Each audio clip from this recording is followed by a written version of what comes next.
Live, live, I'm live. Well, hello, people out there. It's time for another chat party. Yeah, I know you've been looking forward to it. I've even got my Lipton iced tea ready to go. Yes, we gotta watch how I hold this because I'll probably pour it down my shorts. Yeah, look, it's even a really weird flavor there.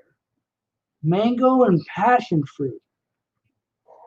And you know what? This doesn't sell very well because if you go into the stores, you see a lot of this around. So I didn't have a whole lot of choice when it came to iced tea. Well, let's put the link up to there, and you remember how to do it.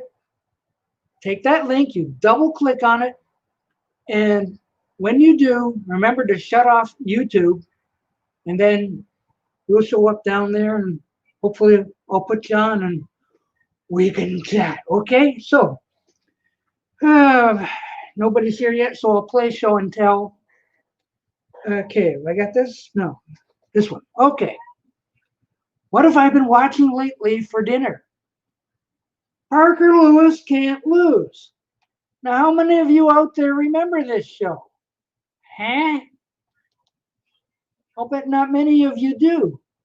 High school comedy was kind of like a, I don't want to say homage, but it was a rip-off, I suppose, of Ferris Bueller's Day Off. So, you know, Ferris has got a sister that tries to undermine his efforts, and Parker Lewis can't lose. No matter what he does, he just can't lose. He's gifted, I suppose. Well, I have 2 seasons of Parker Lewis. So, like, where am I here? I am somewhere in the middle of season 1. Season 2 will be coming up. So I've got some Parker Lewis to be watching in the next little while. Okay, so in the meantime, it's it's just a plain old Sunday here. It's nothing too exciting. It's kind of mostly cloudy out. I guess we're going to have some rain. Hello, Mason. And my goodness, I've got my first person, Beatle 69, who I haven't seen in months. How you doing, Doc? Very good. Where have you been hiding? I just don't never catch you. And you usually do. You got a full room, so I couldn't get in. Oh, no. There's always room for Beatle 69. I think you were on my very first show. Yeah, I'm on my cell phone. Yeah, well, I'm on my webcam now. You were on my very first show, and I'm thinking, well, he'll be back, and you never did come back. I felt jilted, you know. So like, I've been trying to keep in touch with you, you know, watching your stuff and leaving comments like, "Hey, I'm still here. I'm still here." Yeah. But so you have been doing some record shopping lately. I have seen. Yeah, some. Yeah. Yeah. Do you have anything you'd like to show? Yeah. Let me go get it. It's right over here. It'll take me about 1 second. Yeah, sure. Not a problem, as Parker Lewis would say. Yeah. Ah, yeah. Okay. Hi, Mason. How you doing? You came in just as Beatle 69 came on. All right. Let's see something. Oh, I've seen that before. Yeah. Yeah.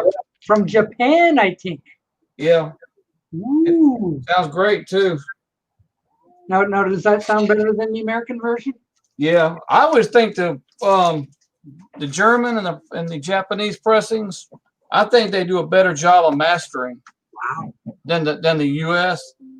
Because what I've seen on YouTube, the Japanese pressings, they only press so many, then they quit doing it.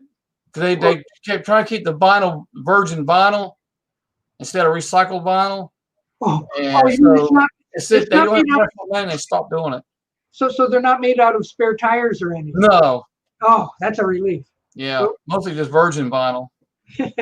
Well, but you know, like if they're better sounding and all that. I think so. I think they are. I think why they're so sought after. Like why would, you know, like the North American record companies or whatever go like, hey, shouldn't we be beating them at our own game, and make it so that Yeah. it's at least on a even playing field at least.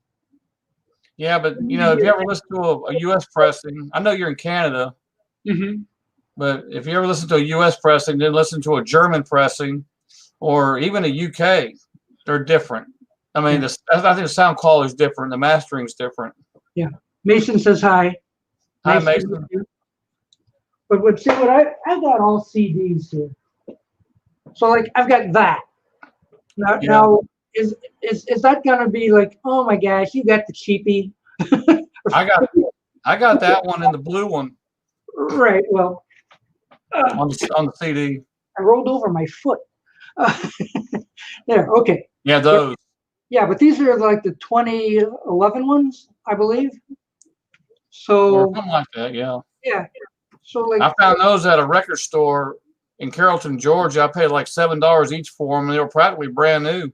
Oh, they were usually like they might played them a few times and put them up and decided to get rid of them. I picked them up for cheap. Wow. No, I think I paid full price for these guys. So like I saw them in the bin and I went, yeah, all right, I'll take them. Like not that I really needed them. I don't even think I've played them in fact. So how about that? But the sound on those guys would be not even comparable to that Japanese one that you showed a second ago. Yeah.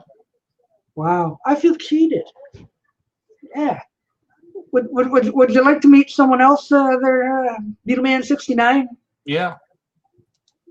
Meet Van on Wheels. Hey. Hey. Hi, Van. Hello. And there's something else, a flaming pie. You've got some flaming pie. That's nice. And I also got some other stuff too. I'm going to show you. I turned 14 August 26th, so. Thanks for coming. Okay. that was wonderful, right? Yeah. She got flaming pie and something. Okay. All right. So, in the meantime, I was showing everybody my Lipton tea. You ever seen this stuff? I don't know if we have it in the can here in the States. We probably do, but I don't like canned tea. I should turn that around. It's mango and passion fruit. I don't think we have that here. I don't know. It was on the shelf. Nobody was buying it, so I felt sorry for it. Nah. Canned tea is not good at all. I think I know why. We'll give Van another try. Look, flowers in the dirt. That's the remastered version from 2017. I'm a collector. I like keeping stuff sealed. I don't know why. Very nice. I saw that one at Barnes and Noble, that the archive collection, 1,000,000 times. I never picked it up and decided, well, I found the original pressing of it, and I listened to it. I really enjoyed it, so I'll get the archive. And Barnes and Noble didn't have it no more and hadn't restocked it, so I kind of lost out on that. Don't worry, there'll be a archive edition of it very soon because Paul McCartney needs money bad. I bet he does. I'm sure he does. Probably he does. But wait, your name is Doc. What's his name? My name is Van. Your name's Doc. What's his name? Is his name Ken?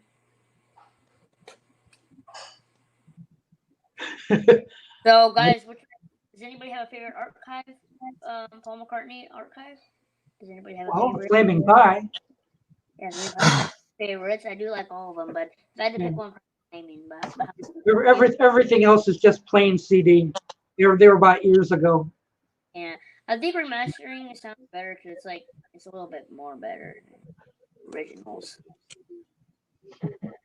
And also, have you guys heard of the Slinky? Oh, it's a mini Slinky. Oh, very nice. Some things like that, but yeah. And how's your turtles today? I'll show you. I'll turn the camera around. They're desert tortoises. A couple days ago, one flipped on his back, and then a couple more days after that, another one flipped on his back. So there's the one moving around right now, the one moving around a lot, the one that's moving around is named Rose, and the one back there is called. His name is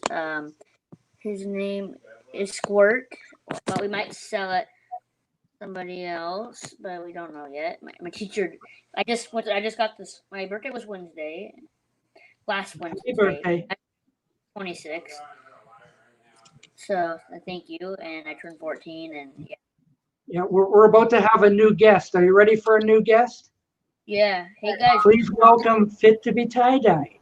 Oh yeah. Hello, hello, hello. Hello, people. Hello. How are you today? Oh, we're doing pretty good. I Yeah. gotta turn I'm listening to The Who here. Hang on. Hey, All the odds and sods. Oh yeah. I got the Dirt Deluxe edition, 2 vinyl. You're on YouTube to video chat. I got Flamin'. Hey, Paul, did you ever get your flaming pie? I never saw the video for it. Yeah, I got it. I'm not gonna do video. I figure there's enough of those out there. Oh, okay. Hey everyone. So, Hey Mason. I actually have. Hey, be tie-dyed, Beetle Man and Van. Hey, how you doing, Nathan? I got Everyone. I haven't actually unsealed it yet, Ken. I'm I kind haven't of sitting on it for a bit here. I've listened to other stuff I bought. So Oh, okay. I saw the video where you kept waiting and waiting and never got it. And I thought, well, I don't know what happened after that. Hey guys, I haven't.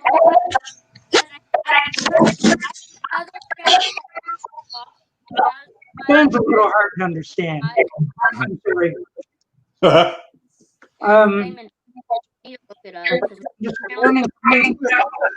learning some new. I'm gonna Wow. go Hey, how'd that work? All right. Okay. So Okay, well, I mean, I was hoping I could do the live unboxing for my Flaming Pie vinyl archive set here on Dark Chat today, but I decided to do it yesterday when it came in the mail on another stream. So I don't even have it over here anymore. So I'm sorry, but let me just tell you, Flaming Pie archive set on vinyl, just the remastered album alone, it sounds amazing. It sounds so good. Yeah. What? Give me just hi a to second. Mason. Hi to Tanner Johnson. There's that- one. I No, haven't sold it that's yet. not the one I got, Paul. I got the just the 2 LP set, just the Yeah. remastered album. I guess this is what? Is this the 3 one? Yeah. It looks pretty sweet. Yeah. Well, it was a gift for my wife, birthday gift. So. Oh, how nice. Oh, Yeah, but I haven't opened it yet. Just I bought all that stuff in Edmonton. I've been listening to that all week, and this came while we were away. So it'll get there eventually. oh, you mean it was on your front step and you got home and went, oh my gosh, it's a wonder somebody didn't steal I it. had the neighbor bring it in. So Oh, you got your neighbors trained. yeah, I got my neighbor trained. Yeah, no, he's a good guy. He takes care of our mail when we're away. That's good. Yeah. So did you bring some bits and bytes? Yeah, I figured you would get that one. I think that was just a Canadian thing, right? Well, it is. Yeah. But what you remarked about, like I was the only one who seemed to have noticed it. Yeah. But don't you notice in YouTube analytics for videos that it shows how much of a video was actually watched? Yeah. A lot of people don't stay to the end. So my true fans stay to You the put end. up an 11-minute video and they only watch 2 minutes of it. Thanks. They miss all the bonus content. I know. So I'm going like, well, I saw it because I stayed to the end. But Yeah. and anybody else, 2 minutes, I'm out. I'm done. Every once in a while, I'll throw in one of those inner groove. I call it the inner groove, right? Every once in a while, I'll throw one of those in. It's interesting to see who watches it and who doesn't. Anyway, Bob Belknap saw it too. He's out in Vancouver Island. Ah, so he knows about bits and bytes. Oh yeah. Anybody who's Canadian knows what that's. I always love those commercials. Yeah, they were. I haven't seen that commercial in years. Oh no, that's old. I mean, that's back in the 70s. Everybody in the stream, what's your favorite Paul McCartney album? Or your favorite Paul McCartney album? Oh, Right. Very good. Favorite Paul McCartney album? Is that what he asked? Mine's Flaming Pie. He's got Flaming Pie and Flowers in the Dirt. I'll go ahead and answer that question there. My favorite Paul album's got to be Chaos and Creation. Yeah, it's pretty good. Greg the Music Man. Yes. Awesome, Greg the Music Man. Oh, he's from. I know him. He's from Rachel's streams. That's okay. All the Rachel people can go over and try and listen. Well, yeah, Doc. I was promoting your channel out to all the vinyl community people over at Rachel, so you may be getting some new people over here. There's my I was just gonna make that video, and I don't know, it just popped into my head, right? So I wonder if I can find that commercial, and sure enough, it was on YouTube. I gotta ask you something very important. Hey guys, I gotta ask you something very important. I have a channel called Van Unboxing. You gotta look that channel up. My other channel it's called Van Unboxing. No spaces. Gotta make sure you look that up. It has my two flavors. All right. The Flaming Pie edition and the Flaming Pie 3 LP edition unboxing. So you better check that out. Oh my! Paul, you're so lucky to be here. I actually you like all my Bless the word. Unboxing. Hey, You know. You've got stories to tell now. Who I do? Yes, because Oh. you've met Van. Oh, okay. Yeah. And hey, It's a wonderful time. Yes. Life has been fulfilled now. hey, Tom, the video I saw the Paul McCartney O face. That video. It has its own show going on down there. Yeah, I could see that. Wonder- Yeah, no, that's cool. It's all good. wonder- Yeah. I think even they called this the Circus of Chaos. I wonder Yeah. what Paul McCartney. I wonder You've got a long time to wait, timestamp. Just forever. Anyway, hey, I may have a special guest again for you guys. who is Remember Robert G? Yeah, Yeah. He may be making a comeback. Yes. I've heard of that guy. Yeah, I think you might. So, who else is that? Robert P. so he may be back. Yes. Good. So, Oh, he gave. I hope that happens because I think this week he was going to show us some Batman stuff. He gave me his email to send so he could send me some BCLT, and I'm like, "You're very kind, but you don't have to." Why does He's amazing. I got some stuff again from him this last week, and why we're working on. I won't say anything. We're working on a project together, but I'm not going to say anything about it until it's perfected. Yeah. Why does Did you see the Nestle thing he made for Brad? Yeah, that was pretty cool. He showed me that a while ago. He showed me before he sent it to Brad. Like, how the heck did he make it? Oh, yeah, he's got the software. With the lid and everything. Yeah, I know. Well, what he did, I think he used an existing Nestle's Quick Can, and he just put that label around it.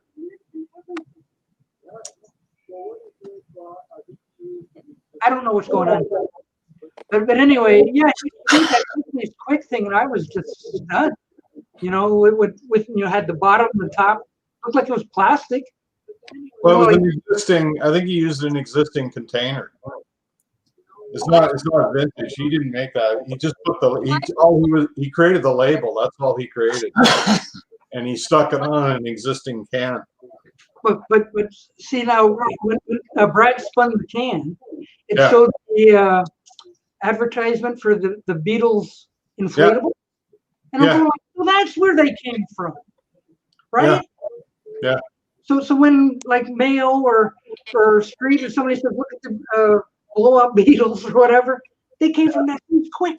I think that's where it came from. Yeah. Wow. Yeah. So those things must be expensive now.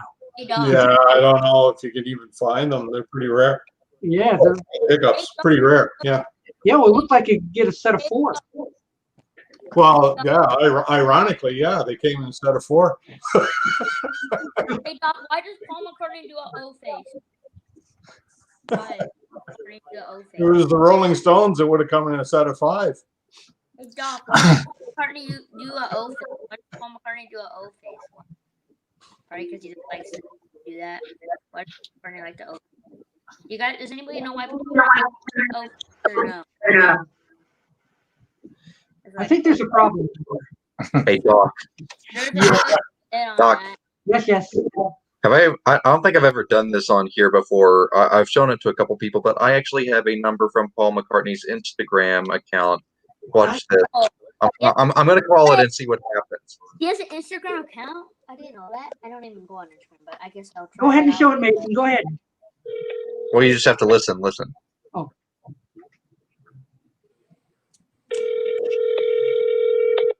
What are you doing?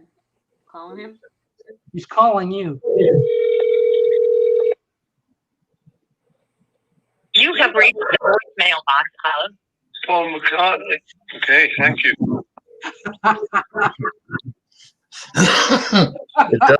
It does the same thing every time. Oh, that is cute. Oh. No, where did you get that? What is that? I got it from his Instagram account. I live in California. I live in And California. you didn't leave a message? No. Hey guys. Oh. Hey guys. Where's Richard Dolan? He needs to be left a message, or he'll leave one. Hey guys. What state do you guys all live in? I live in California. Southern California. Yeah. Where do you guys live? I live in Southern. I tell you, it's a fantastic show with Van here. I know it's a pretty You good. don't know which show to watch, really. I wonder if It's stunning. Dean Mayo is gonna. So did you get anything on Record Store Day, Doc? No, I didn't go.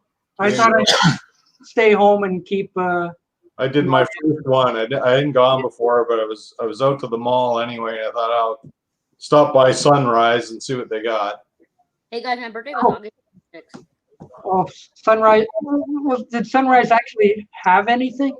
Yeah, that's where I got a cut. That's those two things. Yeah. Guys, Because I had heard since Sunrise was a chain store, they weren't participating. It was only the mom and pop type stores, the independents. They did. They had some stuff out here. I don't know. Like I didn't go till the afternoon, so I don't know.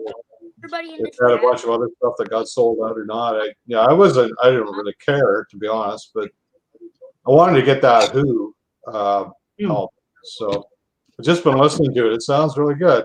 Now, when you opened up that Who, did you really know it was colored vinyl or No, not? I didn't honestly. I didn't know it was colored vinyl. I didn't. So that was a genuine. It's a really small print on the hype sticker. Uh-huh. And I didn't really even look at it. I just knew I wanted the record anyway. I didn't care about that. You just thought it was copyright information or something. All that stuff. That stuff doesn't sell me records. I either want the record or I don't, right? So half time I ignore it. Mike Mason wants to know if you enjoyed it. I've got 3 of the 4 sides. I need to listen to side 4 yet, but it's good. It sounds really good. The music, it's half speed master, so it does sound better. Yep. And he's only listened to Instant Karma. He hasn't. Yeah, Karma sounds pretty good too. Yeah. Nice to have a clean copy of that. Hey guys, what state do you guys live in? I live in California. My local record store was closed.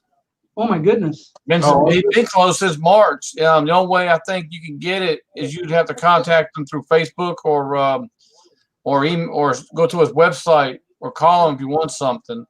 But if you call him, you can buy it, but he'll bring it out to you. Well, see, how can you buy records? Delivery.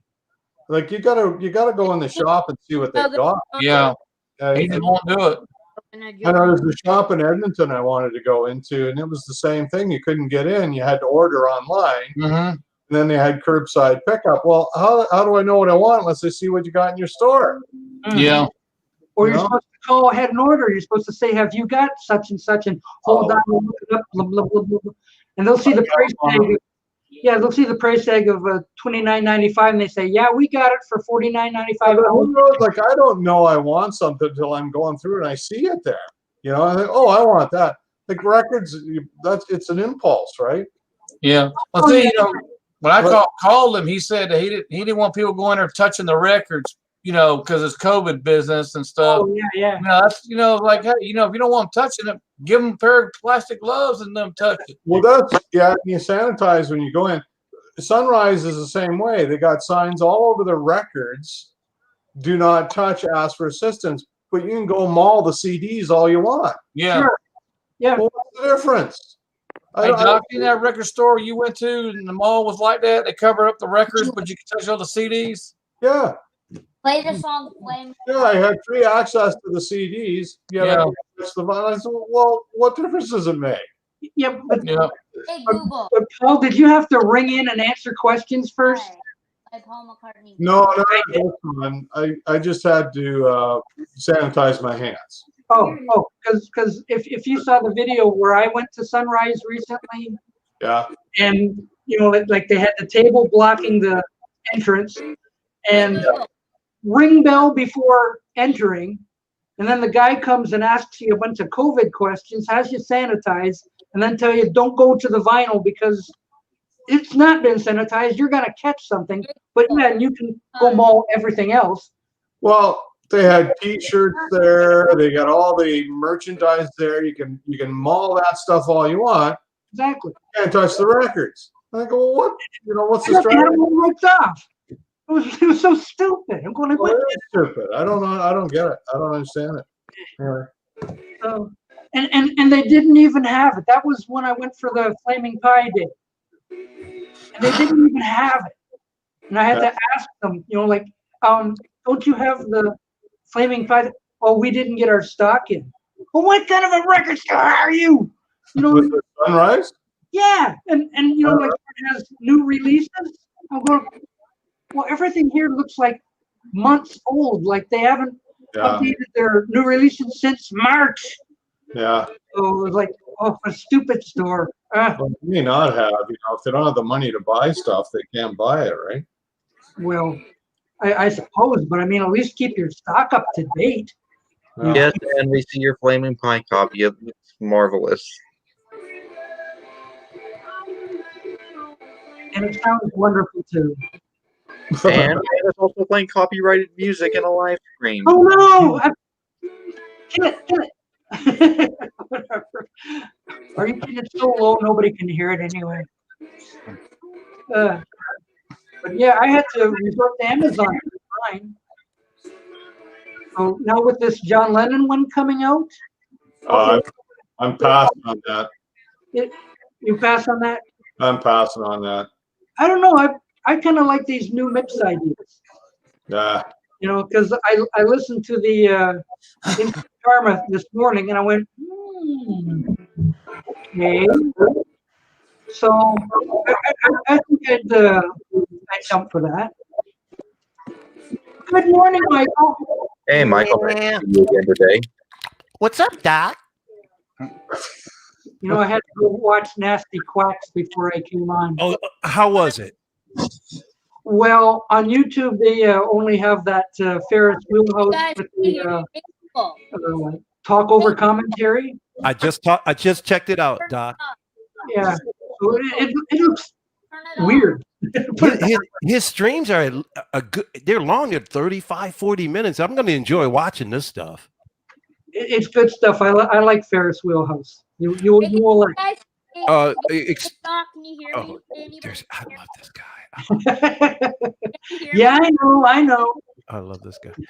I love you too, man. And if I can acknowledge one, Mr. President Tiedyed, it is an honor. I haven't seen you in so long. It's an honor to see you again, sir. Thank you, Michael. You're very welcome. And that CSN, I commented on it. Man, I love that album. It is fantastic, and it's so good because it's very settling. It's a great album to listen to just to chill out. Yeah. It's great stuff, and it got so overshadowed. Brad's in the house. Hi, Brad.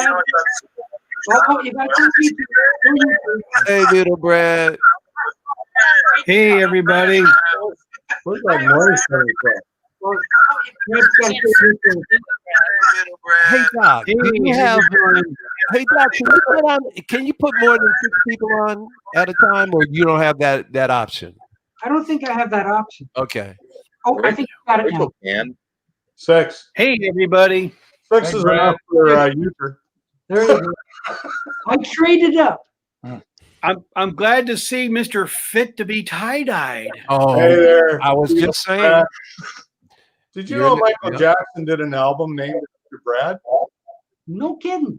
Yeah, Brad. No. Which I'm one? Brad. Yeah, Brad. Someone he did after Thriller, isn't it? Oh. No, Oh, I know the I'm word. Brad. I'm Brad. I'm really, really Brad. Who's Brad? Damn on.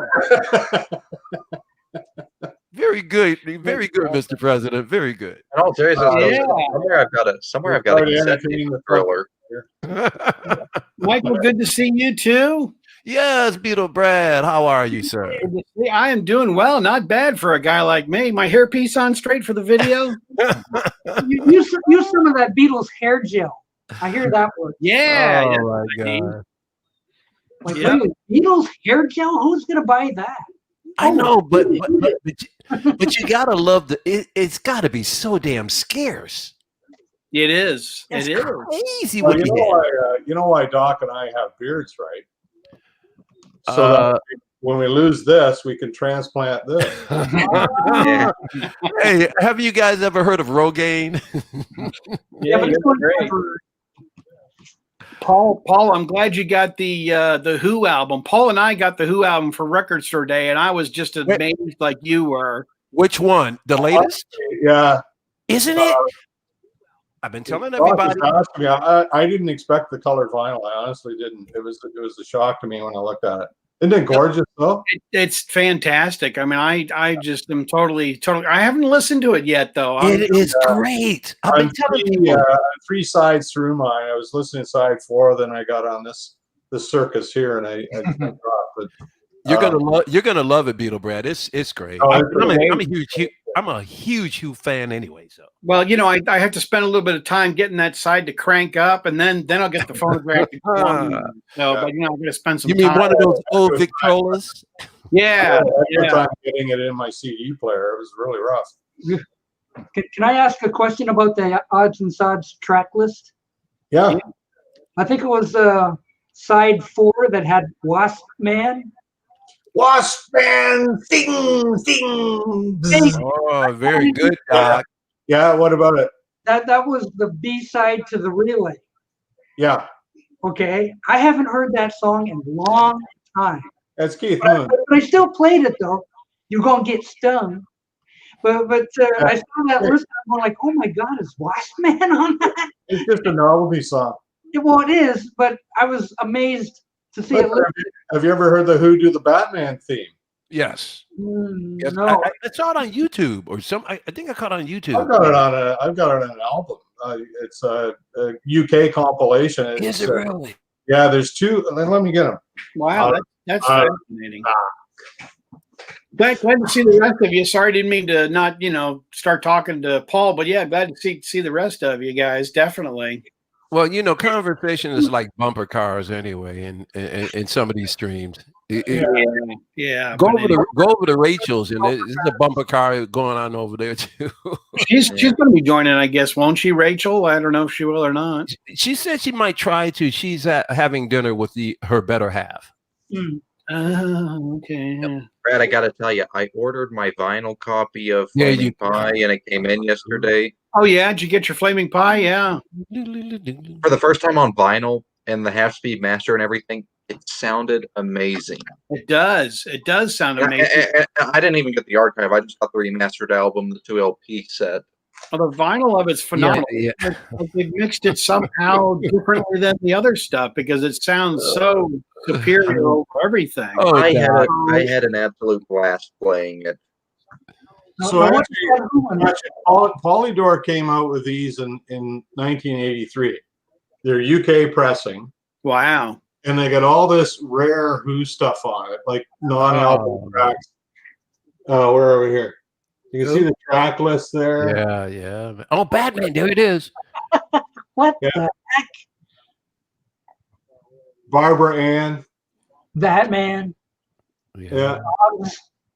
Dr. Jekyll and Mr. Hyde. Yeah. But That's volume 1, 66 to 68, and then are they any good? Or is it just like a bunch of like, oh my gosh, they're fooling around the studio or something? no, it's B-sides and singles that were never on albums. And so here's one 70 to 73, and here's the Yeah. There's Wow. Watchmen. So Oh, yeah, some of this stuff is on this new odds and sods. Great. Some on this new version of odds and sods. That's why I showed you this. Well, But these are really cool. They came out in the early '80s, and I was happier than a pig in mud when I got these. Because they were the great songs on these. Like, these are great albums. Really. Oh yeah. actually, Watchmen is a really old song then.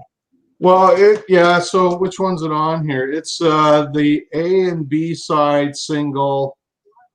Doesn't say what single.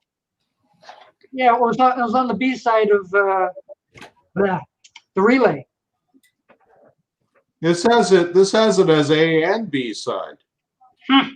Oh, I see. No, it's the Relay. They got the two together. You're right. It's so Relay is side A. This is side B. Yeah. Right. Right. Gotcha. I bought that single down in Florida. Oh yeah. Like, we were on Wow. vacation in Panama City. Doc went to Florida. Ain't far I from was actually in Florida. Unbelievable. And we went shopping, and like, I ran for the record department. I'm fooling around going, oh, the Relay on track record with a silver label. I says, I've got to get it. So I bought it, brought it home, flipped the thing, and Wasp Man came on. I'm going like, Yeah. that is a stupid song, but I love it. Yeah. It's just the red Polydor record. Oh, maybe that's Canadian. No, that's what the Who are on in the UK. They're on Polydor. Yeah, that's their label in UK. Yeah, definitely. Or Track, which is a subsidiary of it. Look, Yeah. Mike Tyson has a riddle going on down here. He's got something big coming this week. Can you guess? Is it vinyl? Yeah, we need hints. Yeah, really. I mean, it could be a car or a pony or something like that. It's a pony. Yes. My Little Pony. Yes. Well, like, everybody's got to have a pony, don't they? Yeah, My Little Pony. That's what we all need. We love them. Rainbow Bright, all those things. Ugh. Exactly. Well, I heard you guys talking about the John Lennon one. Boy, I sure started up a controversy fight in the VC. I have never. There's something I don't get about that. We already have a compilation called "Give Me Some Truth." Yeah, I made a comment. Somebody commented on my last video, and it had nothing to do with that, but he commented on it anyway. And it occurred to me that we now have more John Lennon compilations than we did original albums. Ooh. And I think that's a little ridiculous, if you ask me. I think It's a total ripoff. yeah, It is. And, really. I just can't believe that, there's so much stuff that's still out there.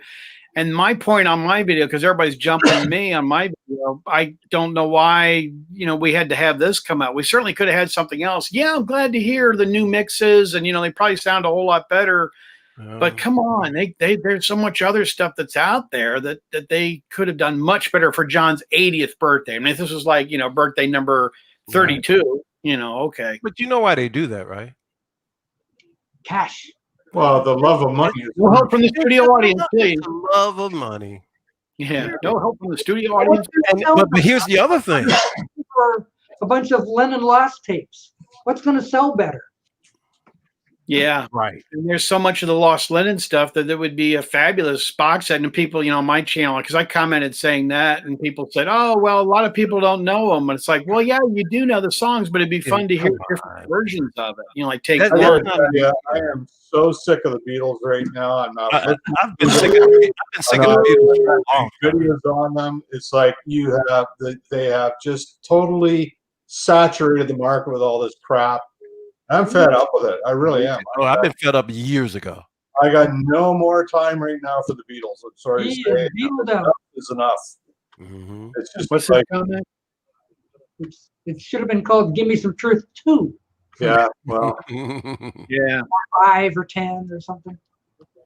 Well, but yeah, it's just so messed up, the whole thing. I'm real surprised, actually a lot of people on my channel said, we agree 100% with you that they shouldn't even put this out. Well, no, don't blame them. You know who you blame? These damn Beatles fans, because they're buying it. If they didn't buy it, it is the consumer. I've been saying that all along, right? Didn't we learn about the law of supply and demand in economics? Yeah. As long as they can make money, they're going to do it. Yeah. And that's what I say. I'm not buying into it. I'm sorry. No. It's made for Christmas giving. Okay, that's good. I got you. It's perfect timing. Yep, once a year. No, not Michael. I had something I wanted to show you guys. We're talking about Batman, Oh, yeah. Kind of carrying on the theme from week before last. I was going to show this to Michael to get a kick out, but this is the Catwoman from the movie. Of getting her autograph. Oh, Earth Kid? Oh no, it's here in the top corner, right here. Lee Merriweather. Yeah. Oh, and it's signed too. Yeah, I got it signed. There we go. There's stuff there. Yeah. Oh, yeah. I love the old Batman. He was actually the most authentic of all of the Batman. The most authentic. He was. He was great, wasn't he? Well, he was the only Batman all the way up till this new one coming out. He was the only Batman that portrayed Batman as being a detective. Because if you remember, Adam West would be in the Batcave and he'd be mixing chemicals. He did forensics. Yeah. And that's the true Batman. He was the truest Batman. Even though it was campy, he portrayed the truest Batman. He sure did. Yeah, but I thought you got to see in that. Oh, that's man. We were thrilled as kids, man, when that came on. It came on twice a week. I know. Tuesday and Wednesday night. Stay tuned. Next station. It was a big deal, that show. It really was. Oh, it was a super big deal. And let me tell you something. We lost our minds when the Green Hornet showed up. Yeah. Holy cow. I never saw it. We could never get that. We didn't have cable, so I could never get the Green Hornet. You didn't get it.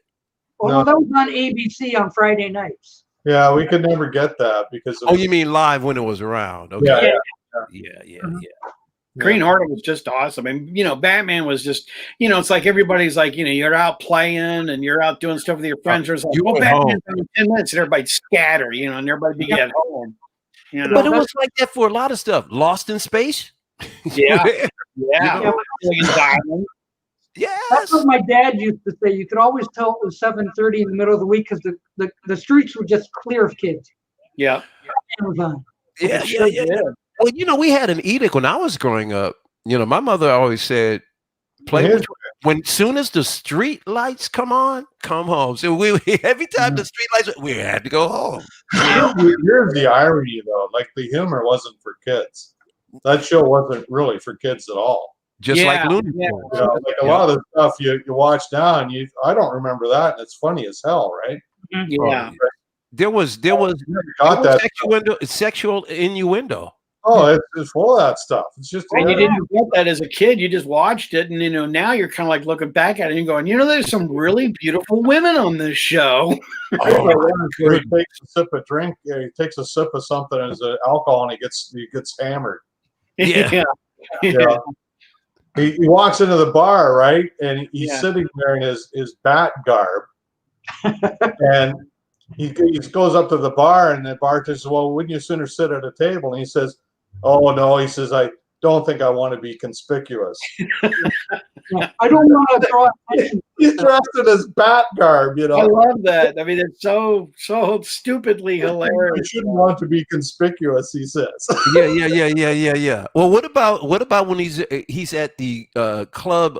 It was one of the episodes with King Tut, and I think King Tut slipped him a Mickey or something, because that's where that bat dance came from. Oh, that was the first episode. And King Tut is sitting off to the side laughing. He knows what's going on, and Batman is just like, and the women are. It's so great. It's hilarious, wasn't it? Just so funny. But yeah, it's good stuff back then. Now they do all they can to struggle to even get a good comedy on TV. Yeah. I don't even television anymore. I watch you guys. Oh, I don't even I watch watch Doc for if I want to laugh. Yeah. Oh, I watch Doc all the time. He's crazy. I watch Doc. Doc, yeah, Doc. And Rachel is coming on full bore. Her stuff. She's like got a video every day now. Yeah, she's coming on daily, and I'm getting burned out. Going live I've been about showing up twice a way too day. much. I'm getting burned out. Yeah, but to do a live stream for like hours and hours, wow, my bum hurts after a while. Like I gotta quit. Strange. Paul, I was on a stream. I was on a stream for hours on end till like 3 a.m. last night with another VC member, Captain Spalding Records. He does like 15-hour streams. wow, wow, no I way. don't know how you can look at a chat because he doesn't bring people up. He lays there and just looks at the chat. Oh no, he brought people up. He's using he did? StreamYard now. Yeah, Oh, he's using using StreamYard? StreamYard now. Okay. Oh, he's moving up technically. Okay. Mr. FitToBe tie-dyed, that's what you need to do is a live chat. Mm-hmm. Oh yeah. Fit, you What are should. you talking about? We all need to step Paul- onto the live bandwagon. Oh, you You're- were great at that. Hey, you know what I'm gonna do? I'm gonna do an anti-Beatle chat. How about that? Please, I'll be there. I'll be there. I'll be there. I'm in a Beatle funk right now, so I could get on there, and the title would be "Paul McCartney's an Idiot." Oh, please, King There's Tide. not any idiots on You that. have no idea how much controversy that will cause. Oh, King Tiedyed. Yesterday, Look at all the screwballs going on that one. Yeah, you would. the former president, king, emperor, however you call it. The venerable or invisible Ray. Yes. Did you catch Rachel's stream yesterday? No. He showed up live and he stayed around for about an hour. It was sheer pandemonium. It was great. Oh, that's cool. Yeah. It was fantastic. I know he offends a lot of people, but I get a kick out of it. He's even offended me, but I just take it for what it is, you know. See, he offended you, but he's the one that coronated you. I know. So he has a lot of respect for you, King. He really does. Well, whatever. I know. Bad. I know that Mayo has it out for him. I'm one of the ones that don't care for him. So yeah, I'm in that camp. I don't. Well, I mean, it's an acquired taste. Yes. True, yeah. Or else it leaves a bad taste in your mouth, I guess. He hated himself yesterday. Would you say, Doc? I said people think I'm loony. Yeah, You don't offend people like Ray. No, you don't. You're not. Real opinionated. not yet. Is Unless that you like. before your medication or after medication, Doc? Well, the thing I like about Doc is he's very bipartisan. He just kind of lets the room do what it does, but he makes sure he keeps control. Hello, Boomer. Boomer. When we're medicated. Holding Boomer, hey, how you doing? Oh, Hey, Boomer. I wish I could get Happy with Boomer us. up here one of these days. What's I that? want to get Boomer up here. You're trying to seduce him, huh? Yeah, Well, you I get more of it. Maybe we Oh, don't- guys, get this. Some of you already know about this, but Brad doesn't yet. Brad, do you know Vinyl Richie? I heard about the controversy that's going Yeah, on. he got himself. Not that controversy. Have you just heard of the guy? Yeah.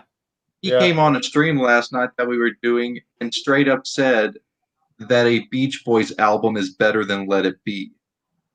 Really? Oh, wow. Which Wow. one? I don't know about that. See what happens they're- when you live streams and you drink at the same time? It just works. Listen, I'm not I have the Beatles. I grew up with the Beatles. I've got stuff by the Beatles. I'm not in love with them, but I'm not going to buy that Beach Boys are better than the Beatles. Nah, that's a little too far for me. Yeah, there's always been, controversies, like Beatles, like Paul did one, Beatles versus Stones, and The Beatles. Stones are better than the Beatles easily. Stones versus the Four Seasons. I mean, you could, 4 seasons all What the way. I did was misinterpreted because I didn't actually say they were better than the Beatles. There's 5 things that the Stones do better than the Beatles. There's 5 ways that they are better. It's not to say that overall they're better, but there were 5 things that occurred to me that they did better than the Beatles. Yeah, I think I'll say they're better fair overall. to say. I think that's fair to say. Yeah, you know, that's fair to say. the biggest thing the biggest thing I like about the Stones Thank you. is that they were able to keep it together as a band where the Beatles weren't. And I think that's hugely to their credit. Right. That's hugely to their credit. Aren't they still a band to Their this day? problems weren't any less severe than what the Beatles went through. In fact, when you look at some of their drug issues and that sort of thing, they probably were in a lot hotter water with each other than the Beatles ever were. Oh, by far. Yeah, but Nick- Keith Richards is so pickled, he's not sure where he is anytime. So I guess it's okay if he's with Nick or whoever. I think they've been vocal. that's not so much the case anymore. I think Keith's pretty lucid these days. And he's Yeah, a yeah. funny guy, though. He's a Yeah. But for wonderful guy. decades, Keith and Richard Mick were always battling back and forth. Their biographies, they always spitting acid at each other, but it never got in the way of their longevity. And Yeah. you know, a lot of that was just fueling the media too. You know, a lot of that was just about Hey, promote. Paul, Yeah. Paul, did you get the pictures I sent you? I sent you some pictures. When I was in England, I ate at Keith Richards' restaurant, the Rolling Stones restaurant. Did you get all those pictures I sent you? I don't think I did, Brad. Oh wow! Okay, I sent you about because we ate lunch there, and there were just gold albums all over the wall of the Stones and autographs and pictures of them in the restaurant and all I kinds. don't remember that. Yeah, send them to. I'd love to see those. Yeah, I'll send those because Keith, they said, well, if we stick around, Keith usually is here every day, stops in at the restaurant. Well, I have a friend.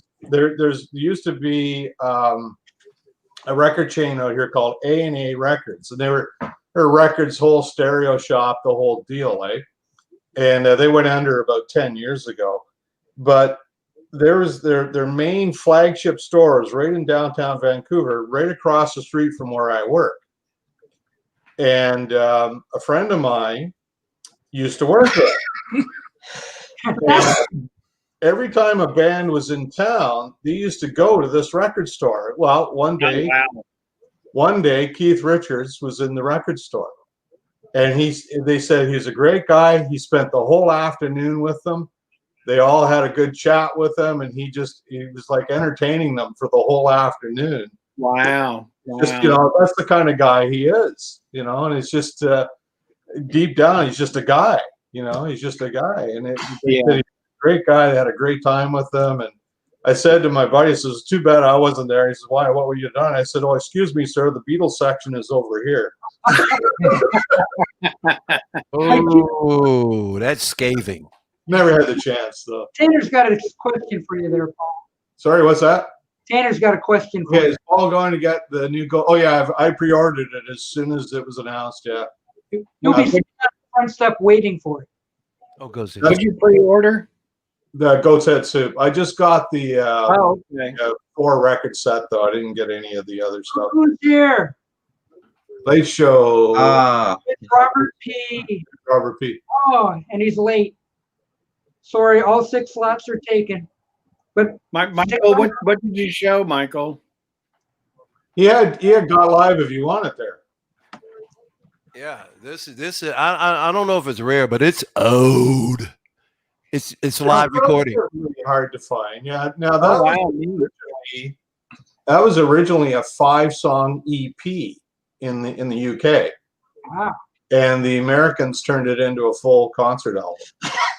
Oh, come on. We don't do stuff like that. Oh yeah.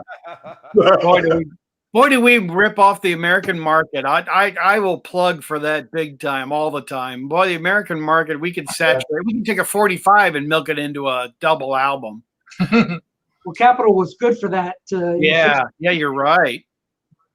Boy, they were. Oh, yeah. Was that just like the duophonic thing that Capitol was known for in the 60s? Yeah. Which is basically a fancy word for fake stereo. Oh, that.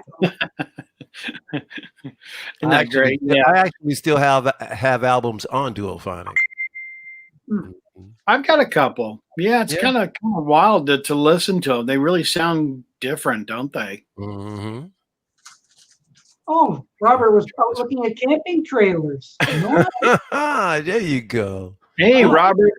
ready to make- I guess with the end of summer coming, camping trailers are marked down. That's right. That's right. Liquidation sale. All must go. Good, Well, good we- time we- to go shopping. We actually have a camper and boat show in Novi, Michigan, just outside of Detroit, where I live. Oh, wow. Really? Yeah, they do it every year. Oh, those are good. Those are a And lot of you fun. get RVs, trailers, anything that has anything to do with traveling, camping, and you name it, sailing. Yeah, with the COVID thing, they don't do that stuff anymore. Michael, you could get your RV and put your turntable in the back. You know. There you go. You could Well, I broadcast. know a DJ. I know a DJ in Newcastle in Europe. She just bought an American RV, and she said she's going to lay it out just that way because she used to be a DJ. She's going to travel with her DJ studio. Yep, traveling DJ. Wow. Mm-hmm. I think Paul went to go get something for us, boys and girls. Let's I see. couldn't find it. I don't think I've got that EP. What were you looking for? Oh, the EP of the EP of the I album. lied if you want it. Yeah, I don't think I have it. Oh, Well, I got the album. I got the full Yeah. But album. Brad, have you got your Nestle's Quick can handy? I do. I do. Now that Robert P is here? Yeah, I tell you, it was great when he was here last week because we talked all about all kinds of different things. But yeah, Robert's doing some great stuff for him. Yes, yeah, but he's made that Nestle Quick can, I guess. It's cardboard, I guess. Oh, he made a replica. No, it's a replica out of one of the rubber Hershey chocolate things. I mean, I'll go get it. I know. That thing's amazing. I want. I'm sorry, you guys. I can't. What? Mason, you've got a problem. Mason, you got an enemy, man. Oh, no. Oh my goodness! Let's do a hit on 4 What minutes. did I ever do to you? Yeah, I'm sorry. I Maybe love we should kick Doc out and get him. I love that guy. Oh my god. Hmm. Well, I love I him missed too, but that did I deserve that to be said to me? Hey, listen, man. He's 12. Okay, you're 19. Step up. Actually, he's 14. Beauty before age. Well, it doesn't matter. You're a veteran. You should be telling him. There you I'm go. the president. I decree that Mason stays. There Hey, you go. President Hey, he's the last word. Yep. Because Paul's now the Grand Poobah because of Invisible Ray. Thank you. Yep. The Grand Poobah, the big poo. I do feel kind of guilty about staying now that Robert P's here, and I know how much Doc wanted him up. No, don't. Are you kidding me? Doc stream is first come, first serve, and then you want to bail, you bail. I mean, whatever. Right. Belly up to the bar. We're used to waiting. in line. He wants to give up his slot, I mean, I might listen and give up my slot just so you guys can have Robert around. I mean, I can. Well, yeah, but I was hoping to have him on to explain your Nestle Quick can. We could arm wrestle for it. There you go. We can wrestle for it. Yeah. Robert says he doesn't have his computer today. I guess that answers our question. Well, I wanted to talk to him because one of the streams that he was on, I didn't realize I think you're near Detroit, Robert P. Because you talk about Detroit, you talked about Archer Records. Are you near me? He's somewhat close near you. Yes, he is. Robert P., I want you to know that when you were on the stream, you said you went to see Yes in 1977, and I was waiting to hear if he says that he saw Donovan open for him, and he goes, "I believe Donovan." Robert P., I was at that concert. Yeah, you guys were at the same concert. I remember you guys talking about that. Well, I've never talked to him. I've heard him talk about. I never talked to him exclusively. He Yes. probably didn't recognize you, Michael. Oh, he's in Mount Clemens. I can get to him in 20 minutes. Yeah, he's Uh-oh. Security. You probably had hair back then. Oh, so What was that, Mr. President? What did you just say? He wouldn't have recognized you because you would have had hair back then. Exactly. ouch. But it's really fascinating to know that, I don't know him, he doesn't know me, but we were in the same building. Who knows? We could have been sitting really close by to each other, not even knowing. Oh man, he's headhunting here. Listen, that Robert P. He's such a rotten guy. Look what he sent me. Yeah. What a jerk! Brad, look at this. Go ahead, Brad. That's Well, Paul was showing something. Yeah, see, he sent me this great box set. This is the 2 rows in front. Stones single. Hey, Robert, if I remember correctly, Yes played all of Close to the Edge, or at least that one side, the whole song. Am I correct? Or it might have been another Yes concert, but I thought it was 77. Could be. But here you go. This is something I wanted for a long time, but couldn't afford to get. Quick. Now, is he using a like a 3D printer or something. Yeah, is he using a 3D printer to do these? Because Yeah. something Got the lid in the bottom on it too. I can't imagine how he's doing this without a 3D printer. Yeah, but he does. He's got a 3D printer. But isn't that cool, though? I mean, Man. I have a good friend of mine works for Ford Motor Company, and he's exclusively a 3D printer for their models, their cars. Oh my gosh, cool! Really, that's really cool. Yeah, I did pull this out for you, also, Michael. Actually, I pulled this one out because I knew you'd want to see this. Absolutely. Not the petty car. STP. He's got the autograph there too. Got the autograph of Richard Petty. Yeah. And I don't think STP Motor Oil still exists, does it? Is this STP Motor Oil? So. Yeah, man. Yeah, we were talking a couple weeks back, and I wanted to show that to you. Mike Mason, he says it's magic, Michael. I got 3 CDs from Robert P. What's magic? I'm sorry, maybe. What magic? Your Cocoa Box. Ah, I got you. Huh. See, But Paul and I have gotten a couple goodies from Robert P. He's made some beautiful stuff for both of us. Mm-hmm. Well, when you showed the box of Kellogg's, yeah, the 3 guys on the front of it are called Snap, Crackle, and Pop. Hey, yeah.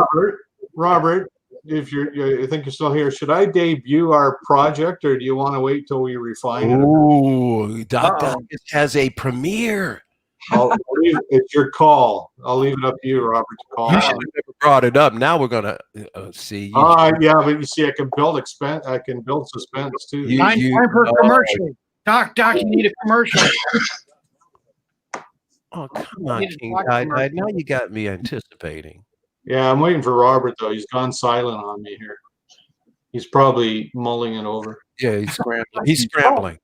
Mr. Tiedyed, I know you've got a lot of Rolling Stones lately. I know you've really kind of gone against Beatles now, haven't you? Well, I just like I said, I'm overcooked on the Beatles. It's like, you know, the Led Zeppelin song, "I Can't Quit You, Babe, but I need you to put it down for a while." Yeah, that's where I am. Right? Yeah, I'll be back. Speaking of Beatles. It's interesting that the Rolling Stones, I mean, they come out with all kinds of rarities and stuff, but they don't saturate the market with all garbage. I mean, stuff. So I know about this project. This is a beautiful thing. I gotta just set it up. So this is for you know, they release these Beatle box sets, the mono set, the stereo set, CDs, right?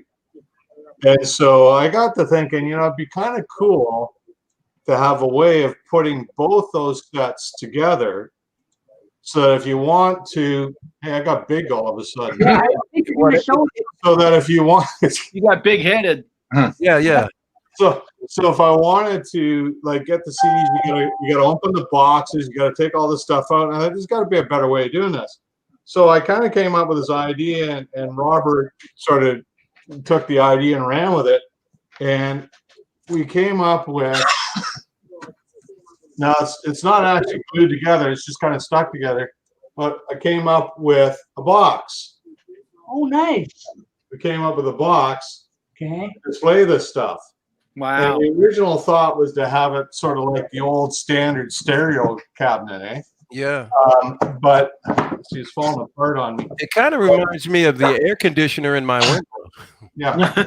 So That's where he got it. if you flip, I'm trying to do so you can see it here. If you flip the, oh, hang on. It's just because it's not stuck together. It's fighting me here. You broke it. No, it's not broken. There. So you can flip like a garage door. This thing flips up. Ooh. Oh, very cool. Wow. Ah. Excellent. Wow. And look at the Beatles in there. Finding it, and we're gonna, kind of polish it up a bit. I'm gonna finish it, and yeah. So this is our first prototype that Robert sacrificed, literally blood, sweat, and tears, And blood. And more blood. Live And more tears. to put this prototype together. So yeah, it's pretty cool. Well, I'm glad to see that, you're just not a vinyl hawk. You embrace CDs, because I love CDs. I got a ton of them, and I'm never going to get rid of them. Spent a fortune on the silly things, right? Yeah. Yeah. I need to start showing more CDs. I know there's a lot of CD people out there, and I understand. And I say that lots of times in my videos. I understand you can't afford the vinyl, and the CD's a great route to go. Mm-hmm. I don't think it really matters what the content is. So it doesn't matter if you show Tom Petty on LP or CD. As long as you have it, that's what matters. So Because a lot of people don't really know. A lot of people want to be vinyl purists. No, if it's not vinyl, I don't want to know. Yeah, you're right. There's Vinyl Richie mentioning that Vault series. It is an outstanding series. Really great stuff there. And here's the funny thing: I was never a big fan of live albums. Right. But after listening to all this Stone stuff, I've changed on that. It's really cool. It's really great stuff. And they put together some really nice things. I hope they do more in the series, because it's really wonderful music, and the stuff is recorded so well. Doc and Mason can email your CDs anytime, Michael. I tell you, what I'd like to see the Stones do? I really like to see them put together like a best of their concerts on like a Blu-ray DVD with, sound. It'd be fantastic, because instead of having all the bootleggers do it. That's why I was so upset about the John Lennon front cover. It looks like a side profile for a post office. Well, Invisible Ray, his latest video is the 10 worst Beatle covers, album covers, and when you go through them, they really are horrible. These are stickers that I'm going to put on the front when I finish the box. Wow, that would be nice. Yeah, that's cool. Or like that. I'm not sure which way I'll go. Do you print them out on label paper? Labels? Well, they're kind of they're adhesive things. They're kind of sticky things. Right, but do you print them out on that? And Well, you can print them off? Robert did this. He can chime in, but oh, okay. He's got a friend, I think, that does this. So it's rent them. It's kind of cool stuff. Nice. That'll be a nice box, definitely. They may be onto something here. Maybe we should get them on Shark. And literally, with Robert making that box, he cut his thumb so deep that they had to rush him to the hospital, and he was bleeding badly. Oh yeah, he had, like I said, blood, sweat, and tears, and probably a few blue words as well.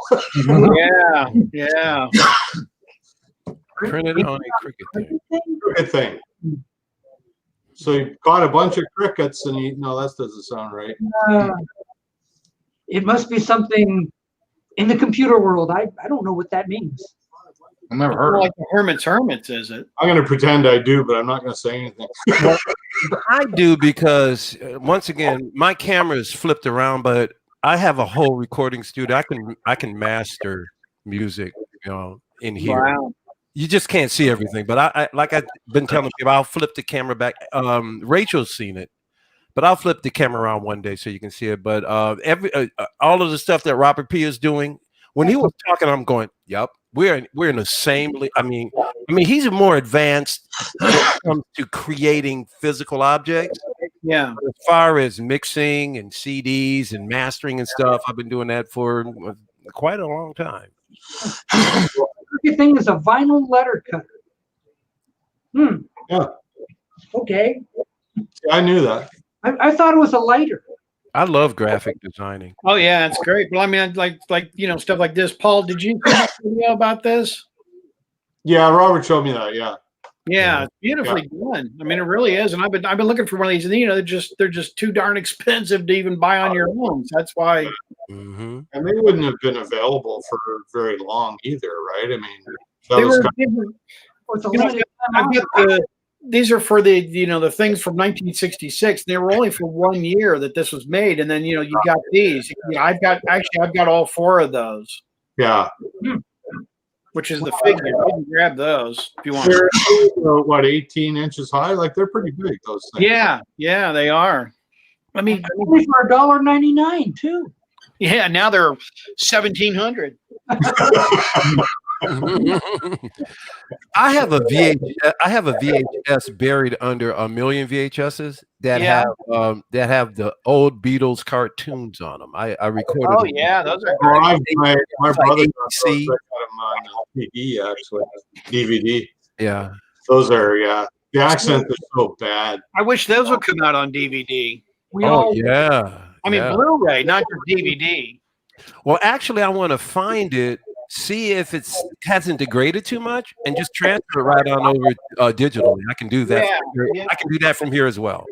So if anybody wants anything transferred from video, DVD, VHS, anything you want, I can transfer. Yep. I heard it here first.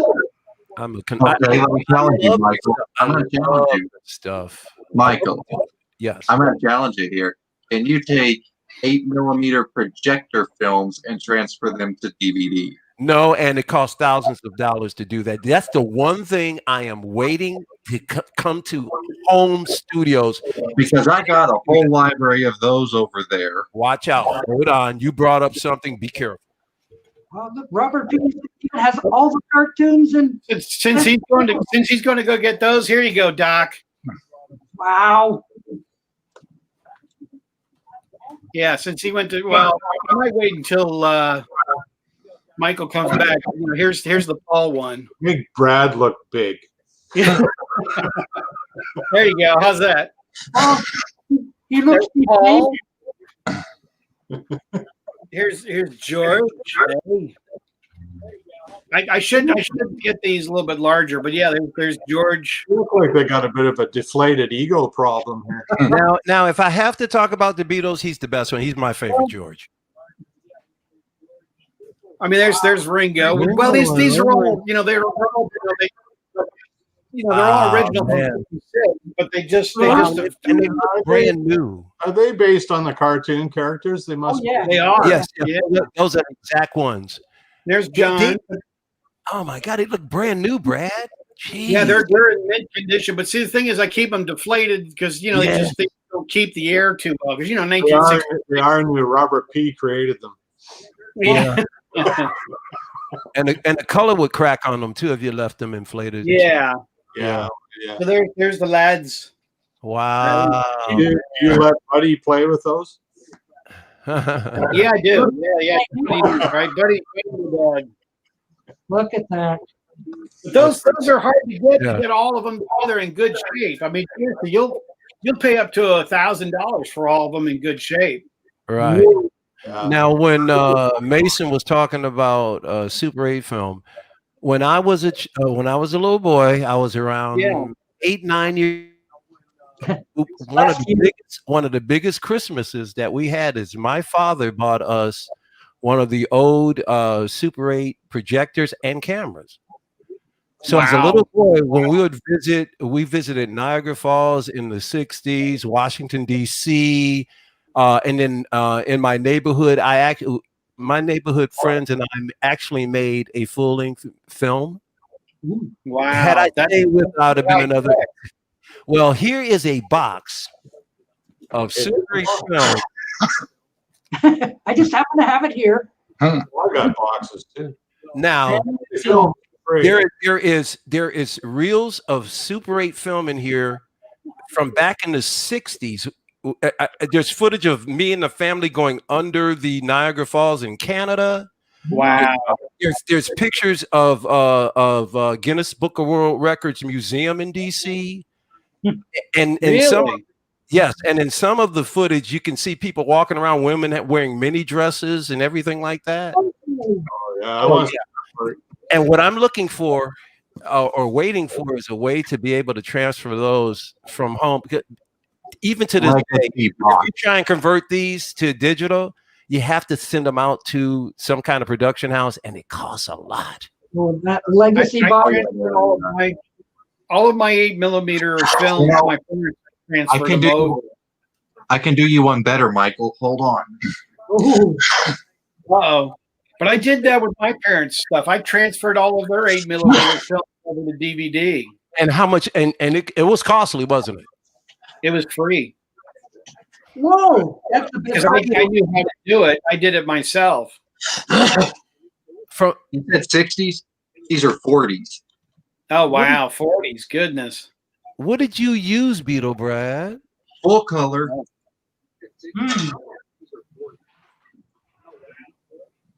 Wow, those are from the 40s. I'll answer your question here in a second after he's done showing the film stuff. Yeah, these are roughly from 1948 to 1954. Is that your family? What? These films were taken by my great grandmother, who passed away just last year. Oh, sorry she passed away. Yeah, well, at the old age of 96. Wow. This one's a rodeo, actually. Oh, that's a good one. Oh wow. I think one of these is pictures of someone driving down in a blizzard. Donner and Blitzer? Yeah, I saw that, Mike. The Steel Wheels thing was just announced. And that's not even it. Yeah. What was that, King? Mike Mason just commented on the next archive series. It's from the Steel Wheels book Oh, excellent. for the Stones. Yeah, and I love that album too. That's a great album. The tape, the seal that I put on here is still here. I called it Colossal Films. This is actually a full length. It was a movie that we patterned after the Boston Strangler. We called it the Detroit Strangler. And this is my writing. I'm probably like 12, 13 years old. Wow. Yeah, what Robert P is saying, that's a thought I had too. Just play them and film them with the high resolution digital. I'll quickly show And you. I actually edited. Oh, I'm sorry. Oh, I got to turn it. Ooh, sorry about that. I actually edited. I was literally splicing and taping, and it's a good hour and a half long. There we go. Yep, got those. Like Kodachrome and everything. Wow. So it must be in color. Kodachrome gives all these right color. We only have one film that's in black and white. Everything else is in color. Pretty much everything I got is in color. What is that? Coda Bland? Never mind. Okay, carry on. Yeah, yes. Kodak. That's neat. Don't So forget. like same with you, Michael. I'm looking for easy, cheap way to get all these digitized because I want to know if I could. I might be able to do this from here, depending upon the equipment Brad used. It's actually kind of easy now. James Byers. James Byers. Oh, James is Hello, James. How you doing? This is the only vintage video I have. Let it be. It's pink. It's homemade. And look what else I have. Yeah, I've got a big man VHS. Show and tell. Oh wow, what's this? That's the classic Star Wars Christmas special. They had all of the Star Wars, the very first movie. Wow. I took a camera and just pointed it to the TV and recorded it. Wow. 1977, I think that is. Yeah. 78, actually. 76. I think it's that new. From the first I Star can't Wars. wait to watch these again. I've been going to resale shops. I'm looking for the old Super 8 projector. Well, like, my stuff actually comes from a pre-Super 8 time period because Super 8 was introduced in 1965. These are from 40s and early 50s. Mm-hmm. Right. So, Michael, your stuff is actually more, as far as the picture quality, is going to be better than mine because Super 8 had a wider screen shot. And I don't know how it will translate now, but the color was excellent. Hopefully you can get those transferred because as time's going on, those reels will start to get brittle. You know, the I know. That's why I want to get this done. that's gonna start cracking. Mason, do you have a projector? Not a Super 8 one. I have an 8mm one. It's in the closet there. I'll pull it out and show you. Oh boy. We love show and tell. Yeah, really. Boys and their toys, huh? Now, Everything from records to Super 8 film, whatever. Yeah. Old VHS. Okay, what do we got? Here we go. Big screen. This is it. Here it comes. I'm lucky I learned this about 5 minutes ago. All right. Ooh, oh, He is old. Oh yeah. ooh. It looks all rusty. Best part about it is I'm sure you plug it in and the neighborhood generators go down, right? Oh no, actually no. Oh, I've used it. I use this thing a lot, actually.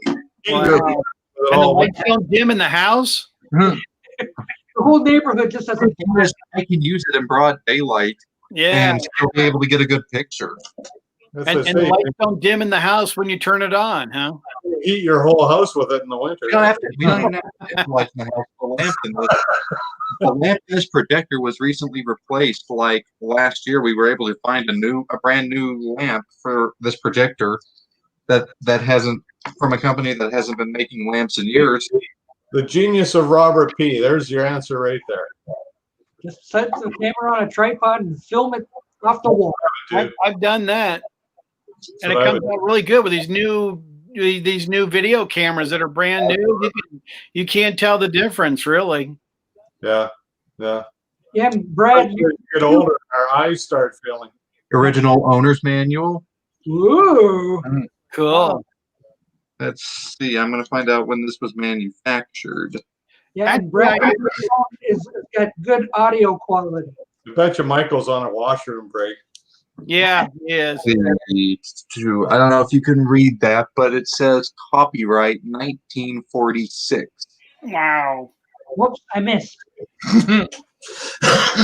You were close about that bathroom break. I was at under the light in the bathroom, seeing if I could, because when Super 8 came out, not only were they blank, you can buy things on Super 8. And I think I was trying to see if I could make out, I believe, like I had like an old 50s Batman cereal. I know I have Abbott and Costello. And Wow. yeah, I've got Harold Lloyd. So they used to produce actual film on Super 8 as well that you can buy. That's better than Viewmaster. Oh yeah, they did it for 8mm too. They actually for these old 8mm ones in the 40s, they were actually. I remember we had some like Mickey Mouse cartoons. Yeah, I was gonna say they did a lot of cartoons back then. Films that you could watch on it. Hello, Carson. They did like Woody Woodpecker and all kinds of cartoons for a lot of those projectors. Yeah, I used to have a Tom and Jerry one. Really? I'm gonna go get it.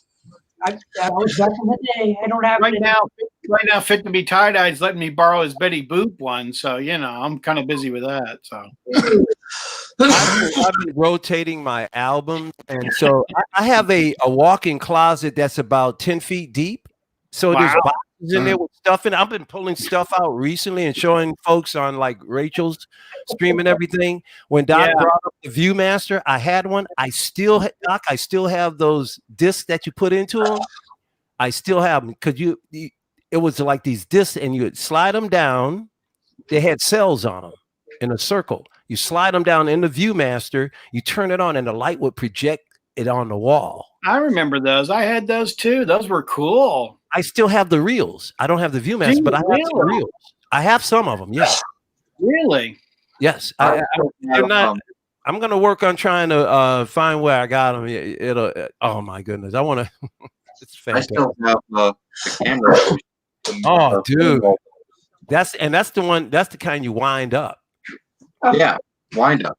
Yep. Wow. Yeah. That's Well, not $8. I'm gonna let Robert Pfeiffer jump in because I gotta go because Robert's not on a computer. He can't jump in. Did I tell you I figured out what Paul is doing here? he's doing the O thing like Doc Dawkins always says. He's doing the O. No, he's doing one of these. I was wondering. I was gonna say picking his nose, but I didn't want to be vile. Yeah, that's right. I was gonna say too, but I'm gonna keep it family orientated with the video. Not a chance. Process before November 19th. I don't have any old cartoons, but I do have. Oh, you have. It's not wooden woodpeckers, Woody. Jake Myers. Think of wooden woodpeckers. Have a great day. All righty. Brad doesn't have to go. Brad doesn't have to go. Right. His seat is still. Yeah, Robert Peter's on a computer with a cam right now, so you can stay. You can stay. Oh, okay. I was gonna say Princess Di might be looking for me. Oh, really? Oh well. One thing I can't actually show you guys because it's too big just to get in the shot here is the actual screen that we project these onto. Woo. Yeah. Is it one of those things where the screen rolls up and you have the wand? Yeah, it is. It's one of those you set it up and then you pull it. My father brought us the whole shebang. He brought us the screen too. I wish I still had one. You've been told. Well, I have everything because when my great grandmother passed away last summer, I acquired the entire film projector collection that they got there. The screen, the projector. You can't find those screens. If you can find those screens, there is very rare you can find those screens in any decent shape. Answer Mike Mason's question. Yeah, I do recommend them, Mike, but bring lots of money. I know. He's expensive. Brad, there's a question for you. Oh, I'm sorry, I didn't see it. What's the question? What do you think of the 2020 mix of Instant Karma? I haven't even listened to it yet. I mean, I just got this stuff, and I haven't even listened to it. So, I mean, I'm sorry I can't answer your question. I don't know. Paul, have you listened to it? Yeah, I played it a couple times. I'm happy with it. Having said that, the only copy I had was an original Canadian. And it was, it's old and crackly a little bit. But I like it. I think they've cleaned it up quite a bit. And it sounds crisp. It sounds really good, yeah. Yeah, I listened to it off YouTube and I was impressed. Don't ask me about side B. Don't ask me about side B because I'll never be able to give you an opinion on that. You played it so soft, it was off. I played it, but I didn't bother flipping the record, Ooh. You know what else? I've got old music. I used to have a reel-to-reel. This is loaded. I can't even remember what's on here. But I used to mix on here, record my own music on the reel-to-reel. But there's also bands and stuff, but I have no idea. I can't remember.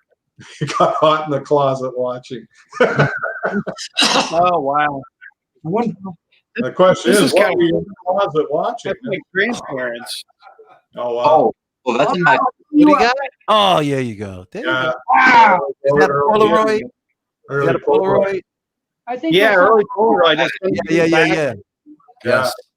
I collect old cameras. I've got one from the 1935 as well.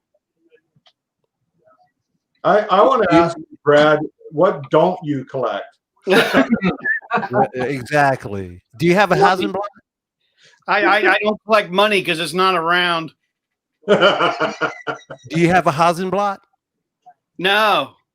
I think he's got a that is an iconic camera. You get one of those, you better hold on to it. They're worth a lot. He's got a 6,000 square foot house to keep all this stuff. I bet. Yeah, no, I've got. Yeah, I'll get the old cameras here. Get those. You got any? That's what you were watching in the closet, Robert. mystery, yeah. I get it now. I'm putting it together. Yeah, I'll show you this. But before I do that, let me show you this. This is This is what I do on the side. This is a picture, so I get it without glare. This is a 1930 Duesenberg, and this is one of my photographs that I shot for a magazine publication. Duesenberg is a classic. What a beautiful, Yeah. what a beautiful automobile. I was telling So Richard, that's one of my shots. You know, they built them. The bodies were custom built for each guy that bought one. They were, yeah. I mean, this one was actually built. This was not Marilyn Monroe's. I forgot who this was. This was built for. Well, I know there's one for Clark Gable. It's around. Yeah. But they were custom built for each person. Hold on, I'll blow you up. Oh, is that one of those CDs? What is that? No, this is actually a friend of mine. I did a photo shoot for him with this car. This is a 1933, if I get in frame, 1933 Bugatti. Yeah, I was and gonna he say bought it for $7 million. Wow. It looks like it's from outer space. Yeah, 1933. I'm sorry. Amazing for that age, you know, that day and age, that kind of design. It's incredible. Really? But that's what I do. I shoot cars from the 20s and 30s for publications. Yeah. And could we buy any magazines that have your photography stuff in it? Most of them are through the clubs and publications. But yeah, I have an article every month and photographs in one of the magazines every single month. Actually, I could grab one of the other ones I showed you to see. So, like, maybe you could buy Car and Driver or Motor Trend or something. Oh, that was it, Doc. That was a classic magazine. Car. It was. It was a great publication. It really was a great one. Is it not around anymore? No. That was the front cover. Car and Driver's long gone. Yeah, I subscribed at one point to that. Yeah. Nice. Especially that made it front cover of the magazine publication. Back when cars were an art form, you know. Oh yeah, they were. They were.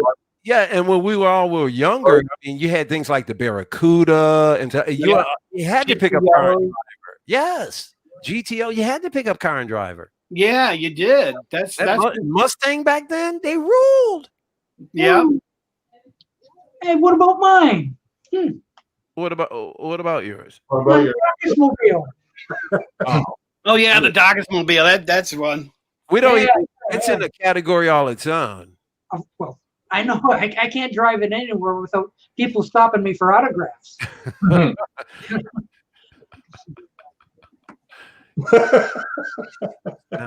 Yeah, Robert, pretty much. Look the same, especially the mid-size. Yeah, I can tell the difference between a Chevrolet Malibu and a Kia Elantra. You know, I used to own a Malibu.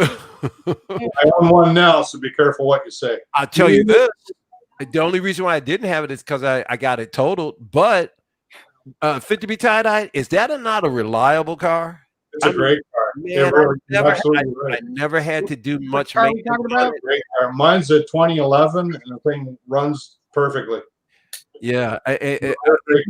Fixed. If it wasn't for the accident, I very rarely had to get repairs done. This is the second one I've owned. We had a 2005, and then we got the 2011. And yeah, we love them.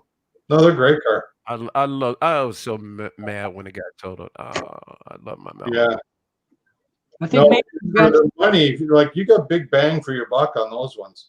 And they were fine on gas. I mean, they weren't great on gas, but they were very sufficient. Well, the one we have now is a 4-cylinder. I got to tell you, it goes like stink. Like, it doesn't want for horsepower. Yeah. It's great. Yeah. I'm happy. Mason, did you bring something for show? Sure. Oh no, I was just going to the restroom. Oh, I thought you had something in your hand there. Washroom break. It better be an apple for the teacher. This is like the drive-in. We need to have an intermission. Yeah, here's something kind of neat I went to go get. This is a 1941 Rolls camera. Oh, that is neat. Very, very rare, very expensive to get, but then to make it even more collectible, here's the original box for it. Wow. Oh, it's a genuine. Genuine box. Did you know that when back in the 30s, That's got to be if worth you bought a Rolls Royce, you also bought the mechanic. They would come and live with you. That was the deal, because only the very rich could afford these things. And you actually got a mechanic from the Rolls Royce plant who went with the car. I'm not surprised. Really? What year was this? Because actually, I'm a not that, I mean, to be totally true, yeah, I'm a Rolls Royce judge, and I haven't heard that one. Yeah, this was back in the 30s. My dad experienced it. Like my dad and grandfather ran a shop in my hometown, and they had only these are the top of the line ones, right? So they had a guy come in. They needed to do a job. The guy wasn't equipped to do it, so he brought the rolls in, and the mechanic that came with that car stood there and looked over their shoulder the whole time they were working on it. Wow. Superb. See, customer service like that it can't even come back anymore. You know, it was like when we used to drive into the gas station, and 3-4 people on your car. One is doing the windshield, and Well, wait a minute. I still remember those days. My parents, when we drive into the gas station, everybody would run out. Oh wow! So that's my toy. Now, right now? Yeah. Well, no longer. I knew you had that Mustang. Oh, dude. Let me brighten it up here. FitToBe Tiedyed is the man, dude. That's a sweet ride. Yes. Yeah, she's a babe. Is that Trans Am? Yeah, it's a Trans Am, Doc. Ooh. That's it. That 79 Corvette. I've had that since I think 91. Well, you've kept it in very, very great shape. Look at that. Look at that job. Look at that condition. Yeah. That's beautiful. See, I'm King Tiedyed. You should drive that all the way. I was telling somebody yesterday. Oh, Richard Dolan is a car fanatic, and I told him that we have a dream cruise here in Detroit. He wants to come. I said, you'll see everything. And you guys were talking about a Duesenberg. You'll see a Duesenberg at the Detroit dream cruise easily. Whoops. Sorry. That's that kind of car would dude, if you were here in Detroit at the Dream Cruise, people would be all over you, bro. They'd go crazy for that, wouldn't they? It would, dude, they would go nuts. Yeah, it's a nice car. Yeah, it is. I love how humble the president is. Well, you know. My first car, I was 18. Okay. Got out of high school. My first car was a 77 Corvette. You I drove it for 13 years, and then I got one, and I've had that one ever since. So it's a 70. That car is 41 years old now. Outstanding. It's older than I am. I believe the Detroit cruise was canceled this year. It was, and Doc, you know what happened? What happened? Well, folks came and cruised anywhere. It wasn't like the official Dream Cruise. You know, this is Detroit. So folks are bringing their vintage cars anyway, and people came out. They distanced themselves. It wasn't official, but it still happened. Well, did you see Doc's video on that? Doc, you did. Yeah. That was the Windsor cruise. Yeah, the only reason why there weren't more cars is because they come from other parts of the world. They literally will ship their cars from Italy just to drive here. Yeah, wow. So a lot of that couldn't come here because of the COVID thing. So they canceled it, but everybody here with vintage cars did it anyway. There's Brad's summer car there. There's one of the photo shoots I did for a publication. This is a 1941 Packard. Yes, wow. Yes. We actually have somebody from Germany bought the Packard plant here. Oh wow! Really? Yeah, and they're going to convert it into shopping and living because they're going to make condos out of them. It's huge. The plant for Packard was huge. Michael, I assume you've been to the Henry Ford Museum, right? I was there last year. We had the Star Trek museum, but it was everything from the original Star Trek all the way up to today. Wow. That was the last time I went. They Last time I was there was back in the 90s, and they had the James Bond DB5 there. Oh, yeah. That was really cool to see that. Wow. It was My really favorite car of all time. Funny story. Planet. I went with a buddy of mine, and they had it roped off. You couldn't get within like 3-4 feet of it. So he decided he wanted a picture of the interior, so he actually stuffed over the rope. Oh no! Put his phone in the car and took a picture, and we nearly got arrested for doing it. Anyway, Wow. Hey, Brad, what about the Henry Ford Museum? that's where it was. Have you guys been to the Henry Ford Museum or Greenfield Village? Not for a long time. I said I was there last year for the Star Trek exhibition, and they had all of the artifacts from all of the episodes. Excuse me, the outfit Wrath of Khan that Montalban wore. Yeah. I mean, it just everything from every iteration of Star Trek, Deep Space Nine, all of that stuff. It was fantastic. Oh wow, that's cool. The Marvel Comics exhibition. Yeah, they had that too. Yeah, I didn't catch that one. I missed it. I wish I could have. I love to go to Greenfield Village. I mean, it's incredible. I got another picture for you and see if any of you guys can identify anybody. This is a family picture, actually. Oh, that's okay. Oh, it looks like an executive meeting is going on or something. Yeah. Oh yeah. Oh yeah, it is. To the far right, right? Yep. This is a family photo, but here. Yep. If you guys know Greenfield Village, let me explain something to you. There's Henry Ford. Yep. There's Wilbur Wright. Yep. And the next one next to him is my uncle, who traveled with Henry Ford and designed all of Greenfield Village and produced and made the whole thing for Henry Ford. Wow. Here. Yep. That's amazing. So when I go to Greenfield Village, they know me by name because I do they tie-ins with Greenfield Village because my uncle worked for Henry Ford for 16 years and traveled the country with him building Greenfield Village. Well, I know you said on one stream that you've been to Detroit a few times. So okay. Oh, many times. Oh, yeah. Yeah. Now, are you from around here? You have family members. What brings you here so much? Is it cars? Or what? Yeah, the car stuff. Yeah, and actually, homestead, is Indianapolis, but Philadelphia area and Pennsylvania and through there. Yeah, Midwest. Yep. Yeah. Well, the next time Brad comes around here, we can get him and Robert Feed. We can all go to lunch. Yeah, but that's really cool. Like I said, that's a family photo that you won't see. Wow. I've taken that to the Ford Museum, and they want a copy of this, and I'm not ready to part with it just yet.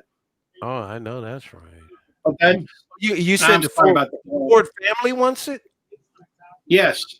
Oh, wow. And I've talked to them, and they want this because there's Ford there, and but you got Wilbur Wright in the picture. Yeah, Wilbur Wright said it because I got the whole write-up here. Wrote it up for me. Even if Ford wasn't in there, you still have Wilbur Wright in it. Tell him you'll trade it for a First State Butcher cover. There you go. I've got all their autographs as well, because the pictures went with the autographs. Because Ford would come over to my uncle's house; they'd have dinner all the time. Oh, look at this Gonzalez there. He had a comment about $200 customs restriction. My goodness. That's just to get it there. Wow. Yeah.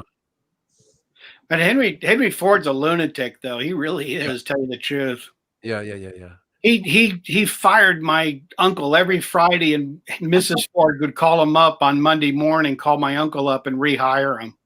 Yeah, he's known to be a kind of a tyrant to work for. He was, but he traveled with him throughout the whole thing. And my uncle did all of Greenfield Village, and I went around explaining to the authorities of Greenfield Village how every single brick was numbered by my uncle, because when they destroyed the buildings and moved them to Greenfield Village, every one of those bricks were numbered so they could put it back in order. Oh yeah, buildings to be built, because those are all historic buildings. every one of those had to be moved specially, and they all had to be numbered. So when everything got moved, everything was all set up perfectly like a puzzle, and they could put it back together in Greenfield Village. With my sense of humor, I would have hidden one of those bricks. Oh no! Oh, that was great. We're still looking for it. Yeah. But that's all a part of the restoration process. Yeah. Henry Ford was also an entrepreneur, definitely, but he was also a visionary of seeing stuff ahead that, like the buildings that were being torn down that were Edison's or, Wilbur Wright's and, Orville Wright, the Wright brothers and stuff like that. He was a visionary to see all that. Plus, he was a huge hoarder and he kept everything. Yeah, I've heard that. Yeah, well, that's one of the reasons why the museum came about, is because he was hoarding all this stuff, and they said, "Well, let's." My uncle said, "Let's finally build a museum and do all this." And so, I don't think he was hoarding buildings, though. What's that? I don't think he was hoarding buildings. No, he wasn't hoarding buildings. He was hoarding historical stuff. Like he's got, Betsy Ross stuff, and he's got right. And concept stuff, like the concept designs and things they were creating, all that kind of stuff. Yeah. That wasn't really to the public, but that was designed within. Yeah, but all throughout the whole entire museum, there's stuff that my uncle built for his grandkids and all kinds of stuff that my uncle made for him. There's That's fantastic. Since you guys have been there, in the very back there's a church chapel. Mm-hmm. And Henry Ford was mad one day, and he destroyed the stained glass that went in that church. And my uncle had to redesign and recolor the whole thing for the stained glass. That's crazy. Unbelievable. I got Henry Ford stories too. Brad, do you happen to know where the Fords are buried?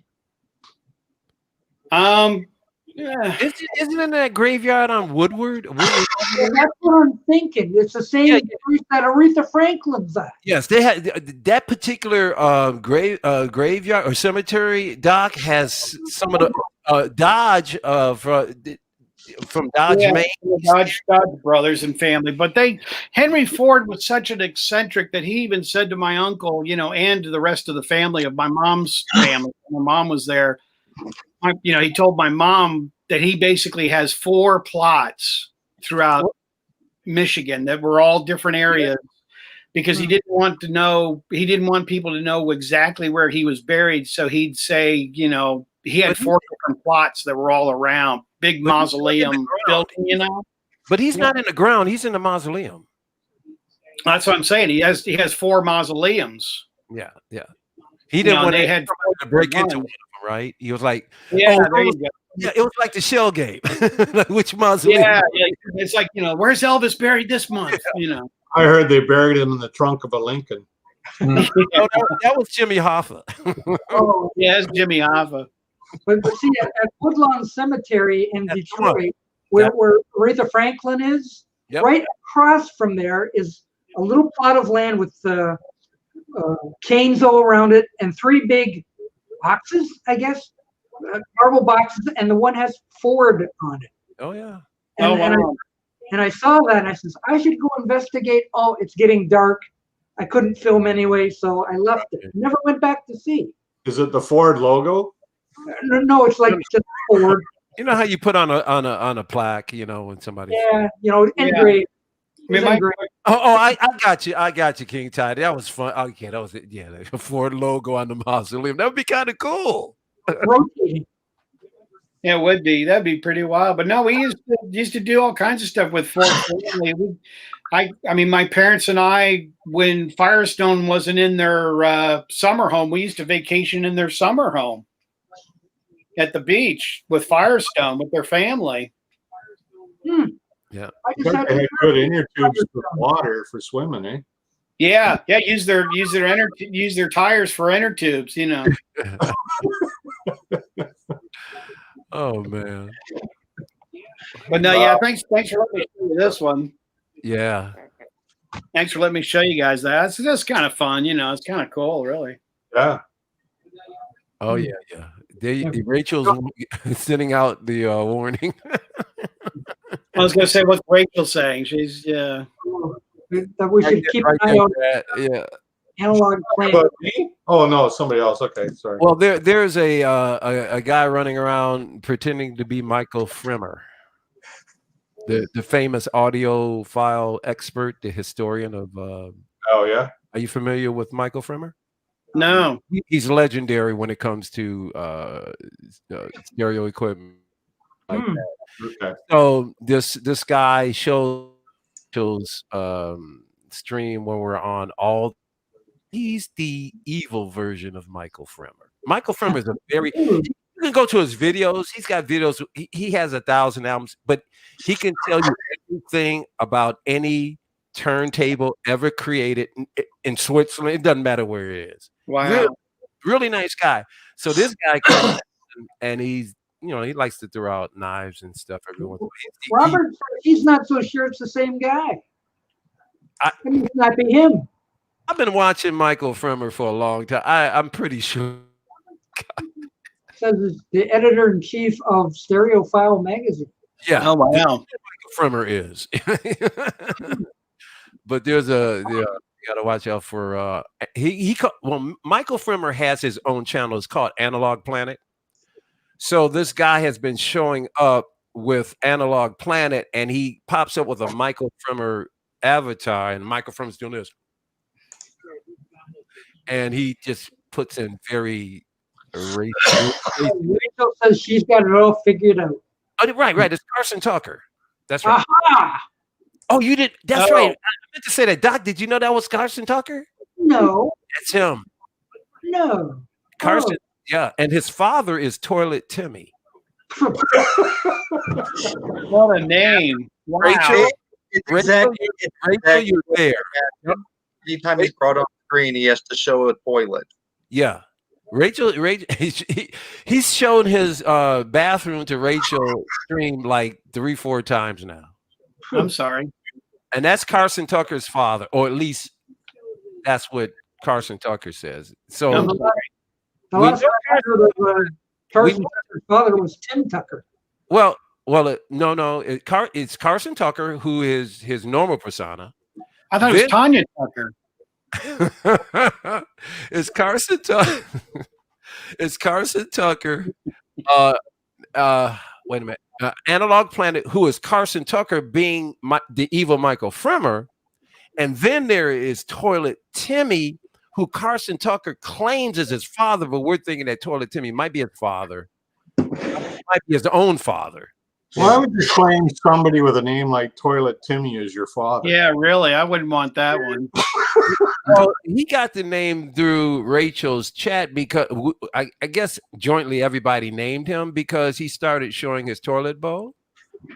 And there was one stream where he started to go way down, and I said, Rachel, turn it off. We're getting too deep.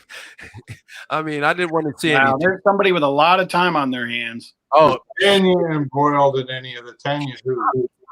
Tanya Tucker. If Rachel does the 5-hour stream, he's there all 5 hours. Okay, there's that for Doc. Doc wanted to see this again. There's the hair tonic. Yeah. The hair gel. It's still in the original box. This is the original box and everything. It's still in the original shrink wrap from '64. Have you ever thought of getting into that, Brett? Yeah, I really did, don't I? Paul, you're right. I probably could use some. It's probably enough bacteria and fungus to grow at least like a mushroom. Oh, yeah. I look like one of those Gia Pets. Mushroom patch on his head. Yeah, I look like one of those Gia Pets. Yeah, all you need is a tube of rubber cement and go brush the dog, and you'll have all the hair in your head you want. Mr. Beatles Pro says he's got some hair gel. He does. He does. Look at that. He's got. Oh. You guys should get together and start a barbershop. I know. Yeah, really.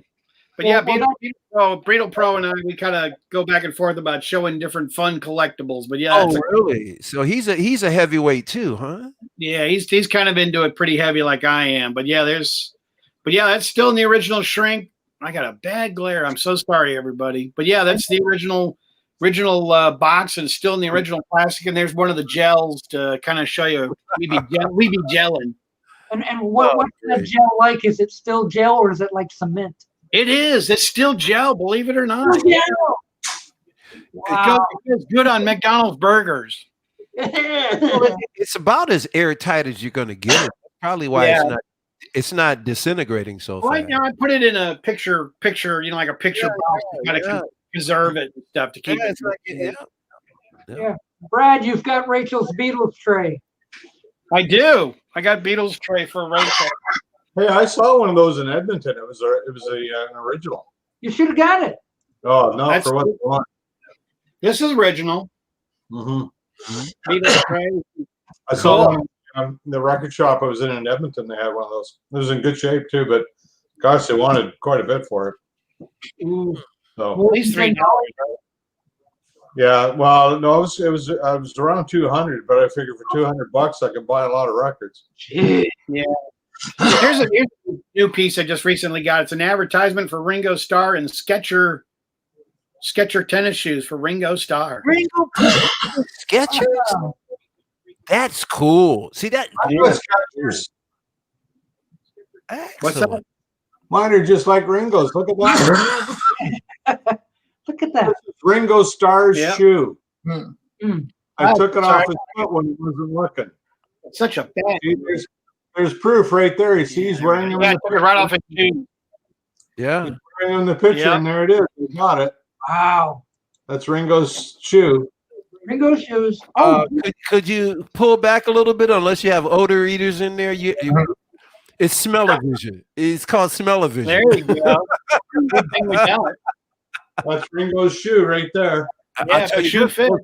Those look comfortable as heck. They are actually really comfortable. And I've got a pair too. And they are terrific. They're really comfortable shoes. Yep, and you can machine wash them too. Yep. So now you can say you've walked a mile in Ringo's shoes. There you go.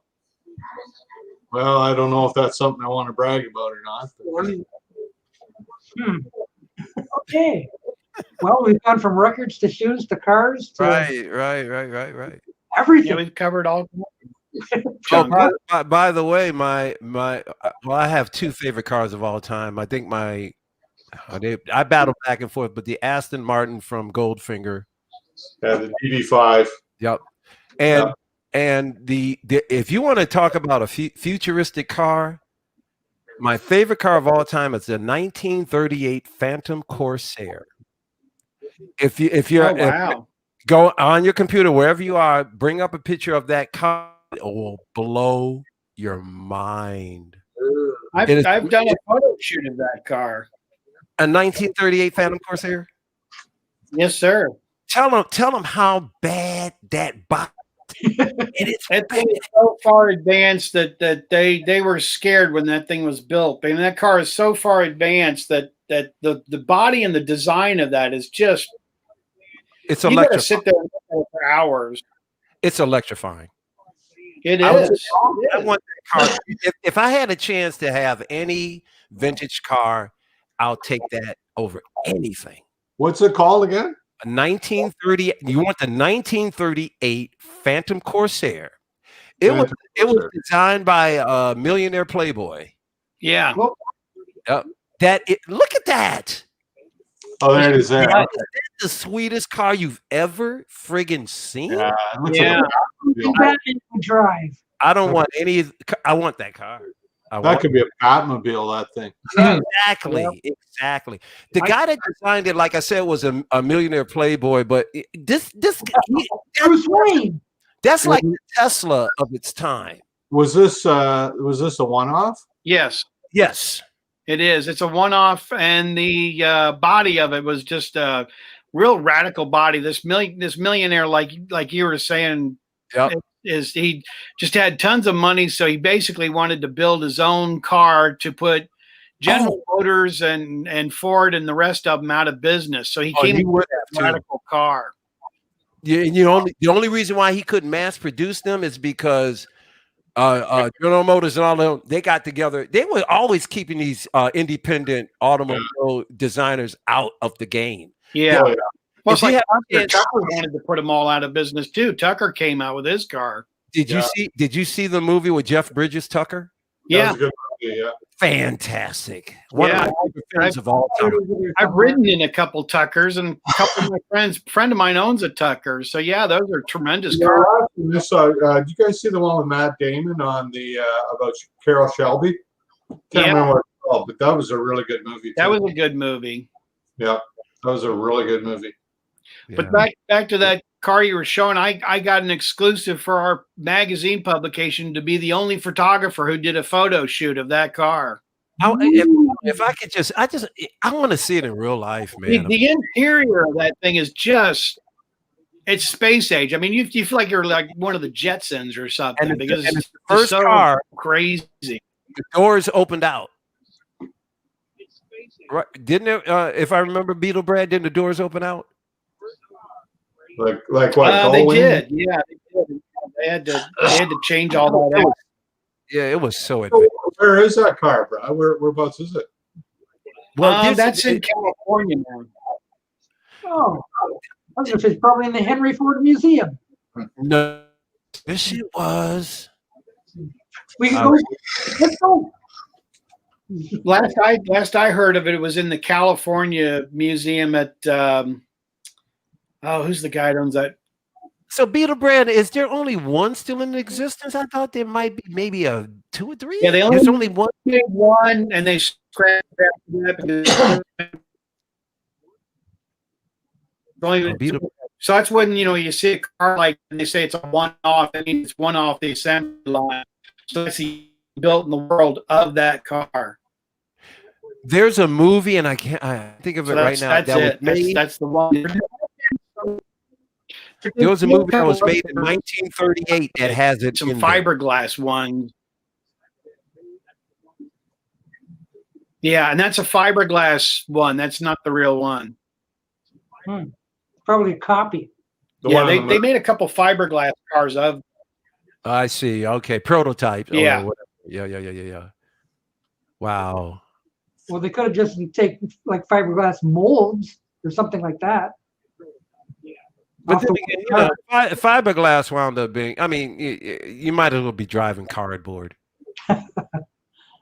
Hey, exactly. Because wasn't the vets used to be made of? They still are fiberglass. Yeah. Yeah, they still are. Yeah, they always have it. Yep. I tell you, fiberglass panel by panel is heavier than. Yeah. But didn't it collapse depending upon how we were doing the live chat a couple of weeks ago. Beetle Brad is breaking up. Beetle Brad, you're freezing too. Yeah, Brad's freezing. Oh no! Yeah, you were really smooth, and now you're pixelated. Smooth guy. Beetle Brad's turned into a pixie. But what were you saying, Beetle Brad? Maybe we can make it. What were you saying? Oh, he's getting a delay. Couple checks back. Remember, I told you my friend got the Goldfinger Aston Martin. You did mention that. Yes, you did. Oh man, wow. Does it does it still have an operable? The shield that used to come up behind the back windshield. That's the only thing that works. The rest of that was all TV props and movie props. A lot of those didn't work. They had like bulletproof shields. They made 10 of those cars because they did wreck a few. Yeah. It used to shoot out an oil slick. Hey, Greg, man. Thanks for coming. It used to shoot out an oil slick too, and then you had the machine guns that came out the front. Oh man. Yeah. Yeah, see now those were all for movie because they a lot of those didn't work. A lot of those props didn't work at all. Yeah. They were just for the movies. It's the original one has been here in Detroit. It was at the Henry Ford Museum at one time. I never had a chance to see it though. Yeah, I was back in the I think it was or early 90s. It was in the 90s. You know what I did see up close and personal? The original Batmobile. Yeah, that's cool. Yeah, that was there's a lot of copies of that floating around though. No. You can buy a body kit. You can buy that car. There's a kit. Somebody in California makes a kit. No, they had the original, the actual one. But you can buy the body, make your own. There's one out there. Oh yeah. Yeah. That was cool when they used to have kits. You can buy the kits and just build your own roadsters and stuff. That was really cool. Yeah. Doc, thanks for letting me come on, but I'm going to sign off because I'm kind of breaking up a lot. So I'm going to go. Oh, well, We're actually better now. We'll have you here. Yeah. So, okay. Wow. Well, there's room for somebody else. Yeah. Van's That was gone. fun. You have to worry about Van. He's gone. Oh. You're right. He could be watching and not. Beatle Brad, man, what a legend. Oh yeah. But he's such a humble guy, you know. Yeah. It's great. But I left the link there. Just whoever wants to come on next. Right, Rachel, you still around? Come on in. Oh yeah, we got to get the music ma'am on here. She's or James Myers, of course, you know, or James Byers, or the great, really anyone is welcome. The legend. How about Rachel? There she is. Okay, they're all gone. There you go. I had to kill the other thing. The music ma'am is in the house. How the hell are you? I think Jeff Dunham owns like the '89 Batmobile. Rachel. Really? Hey, here's the thing. I was watching. Who was I watching? I was watching Robert on my turntable. Oh yeah. Yeah, and he was showing the Beatle Blue album with the capital blue label. Mm. So I want to ask Paul what year he thinks that was released. I think that would be the mid 70s. 76 is my guess. 76, I think, with the blue label. Yeah, that would have been 76. I think they did that one. Yeah, Blue Capital. Yeah. Like they got rid of the Apple, which is Yeah. Hey, we're on the television. No barking at It would be 75, 76, I think. The last time they used the Apple label, I think, was 75. And then they switched to Capital. Yeah. Bad idea. On a red label, the blue was on a blue label. You know how it goes. Yeah. Nice to see you all. It's been a rousing chit chat. Beatle Brad showing some great photos that he has, his cards. Outstanding. We've had all sorts of crazy things today, you know. Well, it wouldn't be Doc's show if you didn't have that. You know? Yeah, you got to have a little color that way. We've had more than we need. Just about. I'm getting a message. It could be Ringo. Oh, good. He's mad because I stole his shoes. Yeah, he's got his sketch. Okay. Oh, okay. Summer deal. Oh, okay, good. Last chance to get a deal on something. Paul, I saw that you went to Record Store Day. Okay. There's the red Capital. Yep. Yeah. So same idea. I had the red and I sold it. I wish I could. I still have. Yeah, it wouldn't have appealed to me much. I wanted the Apple. That's the one I had. Right from the get-go back in the day. That's the one I had. The red. I had the red vinyl. I am so mad. I sold that thing now. It's on the red vinyl. It's a little more pink. Yeah. Oh, that looks pretty. I like that. That's better. If you're going to have it that way, get it colored. Yeah. But it still sounds good. Yeah. Even though it's on Capitol, it sounds good. Yeah. Well, I think that one might be from the 80s. That label was because it. No, it's 78. These were put out in Canada anyway. This is Canadian pressing. It was 1978. I know the first one was from the 70s because I recognized the font and everything. Here's the red one with the red Capital. Yeah, it's the same. Yeah, so that'd be the year. That's definitely an 80s. It's 76. Yep. 78 on that. 78. Yeah. I remember finding it around the late 70s. I remember finding it digging through a bin. It was. I was a young man. I was 20 years old. This is the U.S. pressing. So Mhm. mine's the Canadian pressing. It's the same deal. Well, in 1983, they went back to the color band, didn't they? 83, yeah. Yeah, Robert's Well, sort of, because there was with the Beatles rarities. It came out in 1980, and they had the retro rainbow on that one, but they didn't use it universally until '83, which is kind of, but yeah. Well, that's kind of a shame because, like the Beatles wanted their own record company, and here we are bumping them off and putting everything on Capitol again. Isn't that kind of nasty? A lot, yeah. Well, they actually they shut Apple down. That's why it all happened. 78 red, blue, and white, and pepper. Yeah. So the red and blue came out on a picture disc all the same year. Greetings to Wes Wennerstrom. Hello, Wes. 62 to 66 albums that have the blue. So everybody check your albums. That's my favorite era. The really early days. There might be some misprints out there. I think Paul's got something here.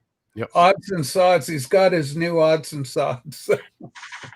Oh, he does indeed. Oh, no, you got to talk to mommy. Hold on. No, you're a bad baby. There's the blue one. Yep. Yeah, that's what he's got. That's what he was showing. 67 to 70. Yeah, that's got to be another 70s one because just that font with the cap. 67 to 70. Definitely the 70s. No, it's 76. Mike. 67 to 70. Doing well. Doing well. When was when were they doing the orange Capitol label? Like the orange label with the capital. I got that one too. I like the colored vinyl. If you're going to do the Capitol label, at least throw on the colored blue and make a thing out of it. I'm with you on that one, Rachel. Yep. Holy shite! We got Analog Planet back. Yeah. Silver, Back. it's got silver font on it. It looks quite attractive, actually. Yeah, I like it with the blue vinyl, but I don't like it with the black vinyl and the Capitol label. It's a little underwhelming considering that gorgeous Apple, Granny Smith. Come on. The colored vinyl ones, it was in packaging. At least that they had that going for it, Yeah, they figure, the Beatles was so big, we don't need to work it. Itos. Me. Yes. Well, 78 was the big year for colored vinyl. Everything. Hey, Greg, man. Where does he live? The closest record store is 3 hours away. Holy cow. I feel sorry for you, dude. Jeez, that's crazy. That'd be awful. Yeah. Wow. Well, Well, I got to tell you, this one I was in Edmonton, it blows the socks off anything I've been in, and it's about 14 hours away. So wow. You might as well make a weekend trip of it. Go for like 3 days. it's almost worth making a weekend out of it. It doesn't make sense to go that long and not at least, hang out at least a weekend. I spent a couple hours in there and still could have spent more time. Yeah. No, it was an amazing place. At least next time the COVID stuff should be over. Oh, Rachel's heard something. Right, Chow. Oh, the Beatle boots were the coolest ever. I want you to get a pair, Mike. I would still wear a pair of those today. Yeah, I would. You need a pair of those. Oh, I would love to have. I've got some peg leg pants too that would fit, or that would fit those perfectly. Oh, good. You've got the trousers. Yeah. Oh, yes, I have peg They're leg. very tight. They're very tight trousers. Well, they're yeah, but I always bought them just a little one size too big usually. Yeah, because I don't gain a lot of weight. I gain enough where I would have to have it taken in or out. So I would buy a size up. Work with them. Jimmy Tucker's here. Yeah. Jimmy Tucker. Uh-oh. Yeah, that's gorgeous. It figures. The King would have that one too. Look This at is that. a Japanese. Look, that looks gorgeous, man. Look at that. It looks great with the Apple on it. They should have did a colored vinyl with the Apple. Colored vinyl green would look friggin' killer. Like an emerald green in the apple? Green on one side, white on the other. Oh, dude, that would be great. There's the blue. It looks, Yeah, that's gorgeous, Paul. yeah, That it looks is. great. It might even look better than the red. It looks, Yeah, I think it does. I yeah, think it complements well. Oh, sure the other side there. right. Hmm. Oh, yeah. Those are the Japanese versions. You know, I rag on the Beatles all the time, but that Apple label is just the best. Come on, Mike. You got all the moxie of a young Jimmy Nickel. Or a Carson Tucker.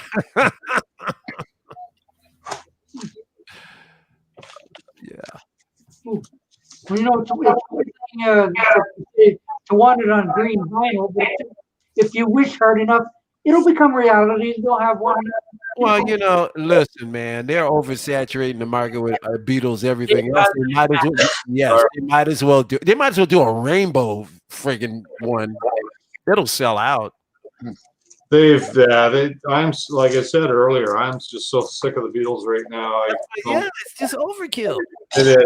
It's gone over the top, and I just Let me get some bitter feedback here going. Okay, talk to us, Paul. You're bitter? no, I'm not bitter. I'm just sick of hearing about it all. It's like every time you go around, it's like Yeah, but the John Lennon box set. Invisible Ray did a video here a while back, and it's I'm glad you did a video on the Beatles Invisible Ray. We haven't had a new one in 5 minutes. Right. He's fantastic. Oh, He yeah. did a good one on the worst solo.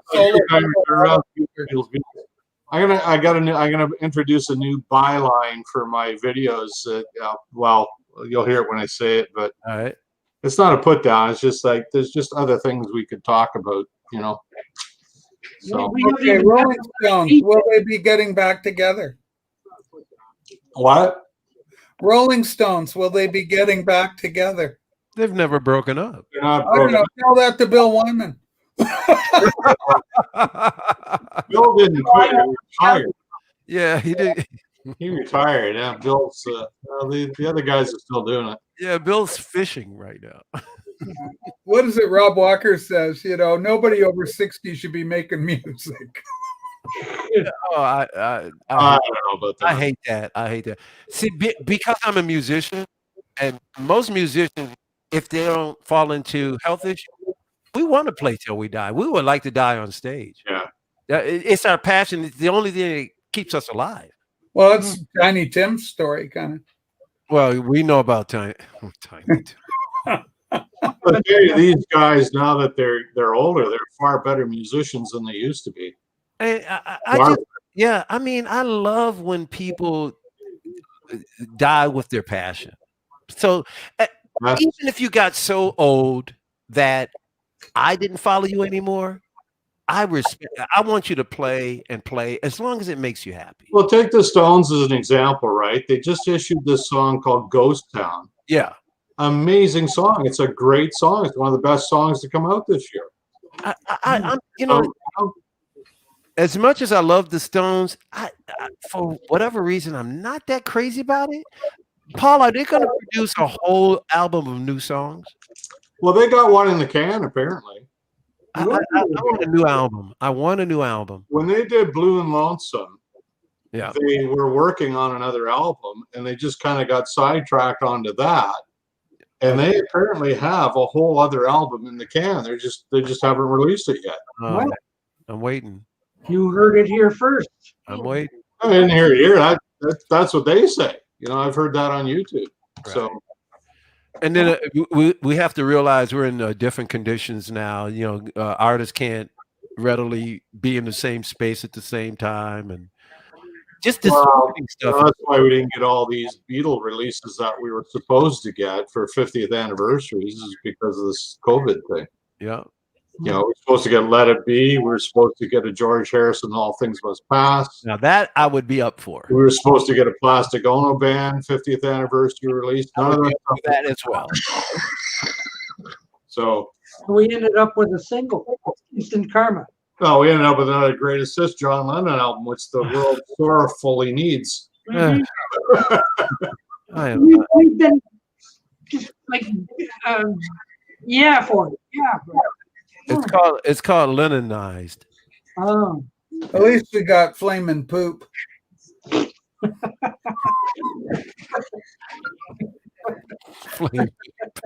Flaming what? Flaming poop. Flaming poop. Hey, Paul, what do you think of Flaming Pie? It's a good album. I haven't listened to the new one yet, but the new issue. But it's a good album. It's a good, solid album. There's not really a bad track on it. Yeah, I'm not a huge McCartney fan, so you maybe. But it's respectable. But yeah, it's a good album. I think it's a good one to have in your collection. Yeah, for sure. Whether it's best or not, I don't know. Right. Well, you got to be a completist. You got to have everything, no matter what. Well, I mean, if you're a completist, that's why you would have press to play in your collection. Yeah, That's the only reason. Thrilling. Liverpool oratorios and all that kind of stuff. Well, I like that stuff. I've got 3 or 4 of his classical albums. It's good stuff. But you got to like that kind of music. Oh my goodness, Tim Tucker, don't even go there. Yeah. Anyway. When you guys are talking about, he's AKA. Oh my God. That's Timmy the Toilet. Like I was talking about. Toilet Timmy. That's Toilet Timmy. And look at young Carson in outrage. Dad, come on. Yeah, Dad. I was telling you guys, Toilet Timmy is Carson Tucker, AKA Analog Planet, Michael Freeman's father. Yeah. It's a disjointed family tree that you cannot figure out. Yeah, but it's inspired. It's inspired stuff. Man. It's a crazy family tree, man. I like Press to Play better than McCartney too.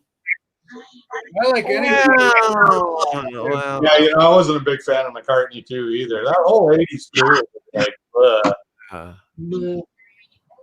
Well, what do you think of Press to Play? He did Tug of War. That was a hit. I think Press to Play is good. What do you think of Press to Play, Paul? Oh, I hate it. I don't like that. I tried to play that. Everyone has their own opinion. I like the album I actually. put it on about half a year ago, and I couldn't even finish side 1. Honestly, I'm not kidding. I got listeners. It's like I do not like this. I took it off. I just like.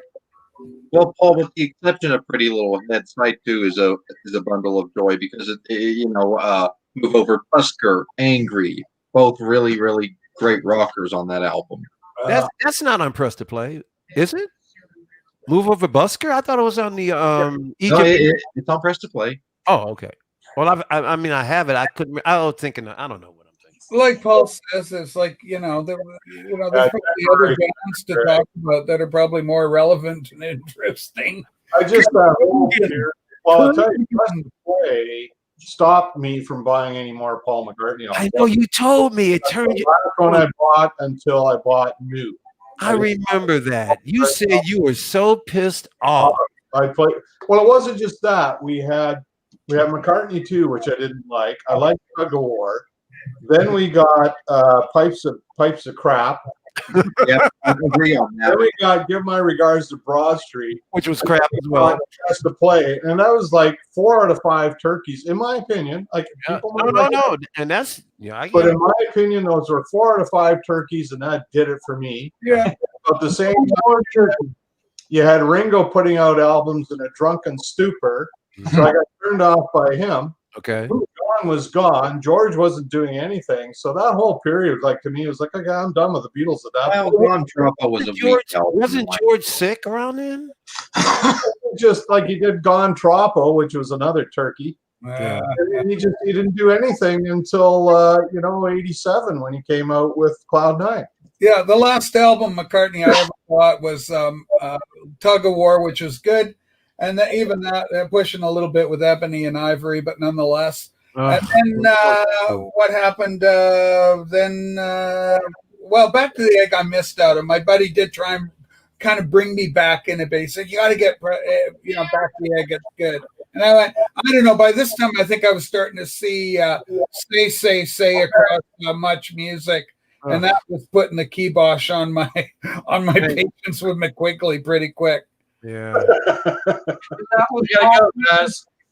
that was all being a commercial again. Like if I do something with Michael Jackson, who's hot right now, oh yes, I do. Yeah, and that was so transparent. It's kind of like McQuigley going out and doing something with Kanye West was a bit Exactly. too.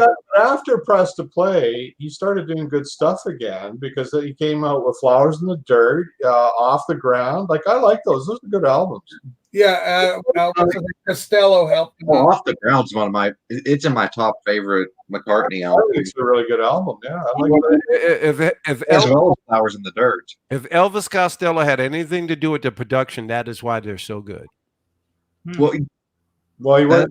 Elvis Costello is why I love Flowers in the Dirt so much. I have the archive set of Flowers on the Dirt on vinyl. I play that album to death. Anytime Elvis Costello produces a band, they usually do very well. I maintain that Paul McCartney is at his best when somebody's pushing him. That was just horrible. Yeah. He worked with Elvis Costello in '89. It worked with whoever he worked with on Chaos and Creation that made him right from the heart. Exactly. Well, the stuff with Wings Elvis Costello was someone who was not going to let him write lazy lyrics. Like We need somebody there like John Lennon used to do and say, "That's crap. Fix it." kick him in his ass. Right? you notice that on Flowers in the Dirt, most of the songs on that album, the lyrics make sense. Yeah. If You're not going to get a Oklahoma was never like this on that. McCartney's still doing it. What was the one he did with? Was it Taylor Swift or something? Yeah. Analog Planet. So like, what's up with that, eh? Like, Look, Rachel. Look what Analog Planet put in. the guy is capable. The guy is capable of some real genius if he's being pushed. Yeah. Yeah. And so that's my opinion again, but that's you're right. what I feel is the secret of his success. Yeah. Well, but see, that's the role of a producer. Well, it is. Yeah. So if you try to produce it yourself and you don't have the ability, you're gonna have crap. Like you said, you need somebody there to pull the reins. The problem is there's not that many producers who aren't sort of awestruck by working with Paul McCartney. Right. Here's Paul McCartney, and they're kind of like, well, they're like Paul in his shadow. Yeah. There's not many producers who can overcome that. Right. So, Well, then let him fall on his face. well, I think a lot do. A lot just You gotta relinquish control at one point, or you're gonna come out with a bad piece of shit. Yeah, Man. That's what happens with McCartney. He wants to produce everything himself. What comes out of that? Yep. You happy with your odds and sods, Paul? Is it? Oh boy, that was a gear shift. Well, I figured McCartney's done to death. No, Paul is dead. Paul is dead. Let's Well, yeah, we are talking about the second McCartney, right? We're not talking about the original. So. Right. No. Well, the original I'm only 3/4 the way through it, but it sounds good. Yeah. Good. Good to hear. Yeah, it's good stuff. Yeah, but one or two good songs per album. Isn't it? You can't deny that. Can do. Yeah, but Robert, how many it's are you putting out? You mean you're telling are you a musician, Robert, with your own, albums? You're recording, are you, Robert? Come on, I think it's true of any artist, though. It's not just McCartney. I think any artist who is pushed comes out with better material. Yeah. It's just that, unfortunately, with McCartney, when he comes out with bad stuff, it's just that more obvious. The reason why U2 won a Grammy was because they were produced by Brian Eno. Yeah. They knew, he said, everything this guy touches turns to gold. He does the Joshua Tree, Grammy. Well, look at AC/DC. Their best albums were produced by Mutt Lange. Yep. That's not an accident. No. But see, but also if you're a really huge band, you can pick the greatest producers to help you out. That's the advantage. Yeah. Look at this. Robert P. has written songs, but we'll never hear them. Why is that? Yeah. Why is that? Yeah. Because you might have one or two good ones that could beat him quickly. No, it's called it's Fear. Well, when he hears us slamming Paul McCartney, I mean, who would want? My bud's from Scarborough. Bare Naked Ladies is cool. Coming out with a new album. He's Are they really? Oh yeah. Oh boy. I You like know, there's one band that have got a lot of talent, but I do not like their music either. It's just too much novelty. Well, I like certain aspect, like the Yeah. two one in the living room. Dum dum dum dum dum. That is a really kick butt song. You know, in my opinion, the best No, song. no, I agree with that. I mean, I'm not in love with them, but these guys are really good musicians, and they write pretty decent songs. You know. Oh my The God. best song, in my opinion, they did was the cover of the Bruce Cockburn song. Yeah, beautiful vocals on that. That was the best That's the best song they ever did.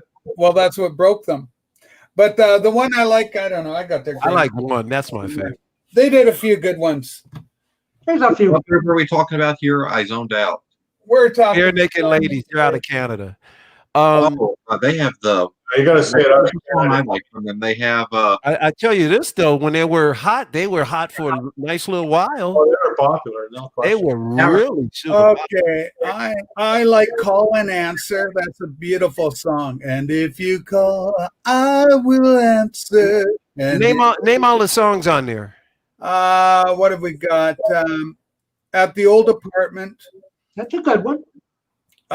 Falling the first time. Brian Wilson. I'm lying Oh in yeah, that's my favorite. Brian Mhm. Wilson did. 1 week is That's the one. That is my jam. I love and that. then Be My Yoko Ono. You can be my Yoko. Yeah. You can follow me wherever I go. Alternative Girlfriend. 1 week. If I Had $1 Million. If I Had $1 Million. Yep. But I love Call and Answer. Do you guys know that song? Yep. If you call, I will answer. And then Get in Line. It's all been done. It's all been done before. And then Jane You're does right, Mike. You're right, Mike. to be in love with her. Jane. Whoa. Man, that is so melodic. And Pinch Me, Pinch Me, Pinch Me, ba, ba, ba. That's the one when they were at the fast food place. Right. One week was the biggest song here in the States. And I remember that came out. They were on Letterman. I mean, they were on all the late night talk shows. Very good comp. 1 week was a huge song. I believe the only reason 1 week was #1 in the States was because it was featured in the American Pie movie. No, it's because it's a really great song. Period. It didn't matter what. It's a great song regardless. I think it being in the movie helped make it #1. It's a beautiful song. I agree, Mike. Jane is lovely. And it's so funny. It says Jane could never believe that you would be faithful. And they talk about a dividing line. And it's about a traffic line in Toronto that split and divided on one side and the other. And they actually factor that in the lyric of the song. I think their best song was American Woman, but that's just me. American Woman. Bare Naked Lady. I wonder who he's talking about. Just like Robert P. says, they're forever going to be immortalized with a Big Bang theme song. Yeah, that's right. You're right. That's been going for years. I forgot all about that. Yes. That's they were definitely better with Stephen Page than without him, that's for sure. Because the combination of his voice and I love that back and forth that they do. Yeah, it was gorgeous. And they're great musicians. That band is tight, man. Robert B. Hootie and the Blowfish. Hootie and the Blowfish. Yeah, for 5 years. God, I hate Hootie. Darius Rucker's his voice drives me. I hate that. I like the Hooters better than Hootie. The Hooters are very cool. Yeah, I like the Hooters. Yes, me too. Yep. for different reasons, I think, Michael. Okay. Oh, I got you. The Hooters. Okay, I'm going to get my Hooters. Do y'all, Similar to the Doobie Brothers, Rachel. Yeah. do y'all remember when REM was big? That was it. Listen, My man. Hooters. Rachel, Hooters. they were on top of the charts for about 24 hours. Yeah. Paul, they had a huge My God. Yes. They were one of those mini bands in the late 80s, early 90s. Man. And then the next day, they're gone. But they weren't that big, though. I mean, I don't even think they had a number one. No.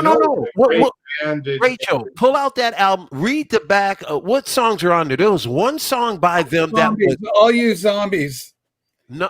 Was it? All you zombies in high place. No, it's another one that was a bigger song than that. No way. I can't think of the name of it. I think it's on that album. It was big here in the States. It was more like an alternative hit. There's a band. What was it? Yeah. bubble There's a band. I've got a new girl now, and she's a gum. Wave babies. Great. Bubble First gum. songs of side one are like hit. I was just listening to Oh yes, Losing My Religion. That's a great one. Tiger. They were good for 5 minutes. Who was? Glass Tiger.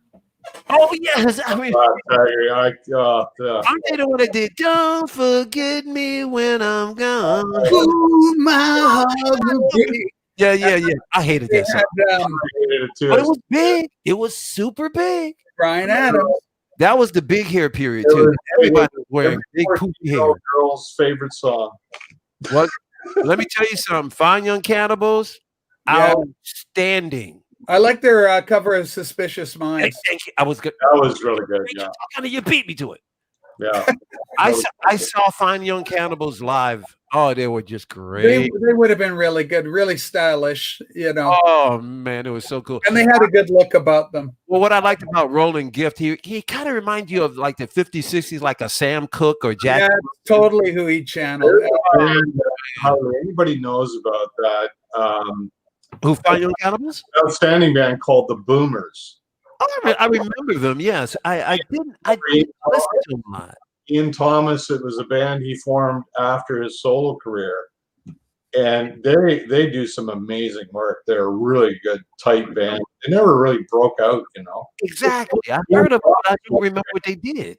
Painted ladies and a bottle of wine. The Boomers is a completely separate thing, and they're a really good Their band. first album, 1986. Why? Oh, no, I like the Glass Tiger. One, two, Tiger Splatter Vinyl. Look, you're going to hurt Mike. Young Mike Mason here. He's just a young fella, and you're hurting his feelings. Fine Young Cannibals. He brought up the Fine Young Cannibals. He knows, he's got some good taste. What the hell? Greg, man. Greg, yeah, I remember the Fart Rockers. They were excellent. The Fart Rockers. They were excellent. Oh, Yeah. I've never heard of them. I have. No, I haven't. I'm just playing. Oh, yeah, I know what I got. Okay. Silly. Here. Okay. Come on, Rachel. What do you got? Oh, you keep bringing up Captain Beefheart. Have you listened? Yeah. Why do you keep bringing it up? Have you listened to it? Yeah, well, I own it. Yeah, but that doesn't mean you listen to it. I listen to it every day, like a prayer. Oh, Big Madonna hit, but that's why you've been pulling it out. Okay. It's a Larry Graves influence. That's what it is. Well, Captain Beefheart actually influenced a lot of people. Like Zappa goodness. Yeah, he I mean, I wasn't that much into him, but I was 42 20 years ago. 42 years, I got it. Yeah, he's a youngster. Mike, I'm going to tickle you. You're just a little youngster. Mike is cool. Give me I one of don't those. even remember 42. I don't even remember 52. Yeah, Dad, I'm all grown up and everything. I don't remember earlier this afternoon when I was on Rachel's stream. I can barely remember that. Well, we're all trying to forget that, but oh, the murmurs. Yeah. Yeah, I remember the murmurs. Yeah. Yep. You suck. Well, I'm getting a little personal now. They call that a lifestyle choice.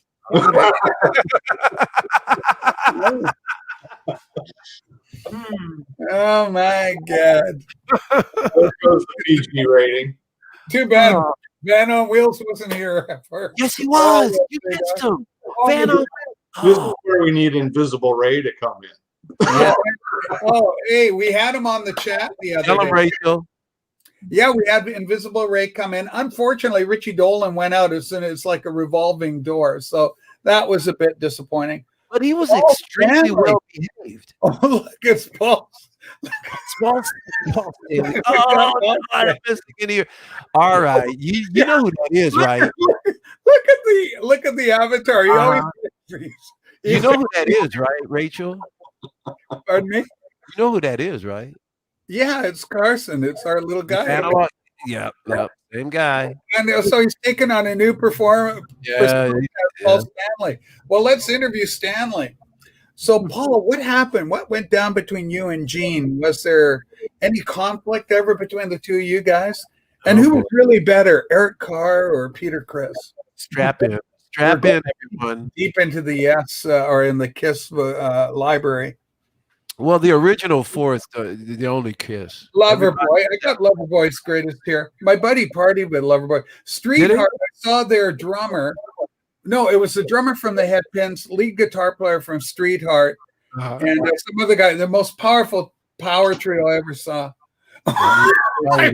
Yeah. Question for Mike Mason. Mike Mason, have you checked out the Bachman and Bachman YouTube channel? It's Randy Bachman and Tal Bachman.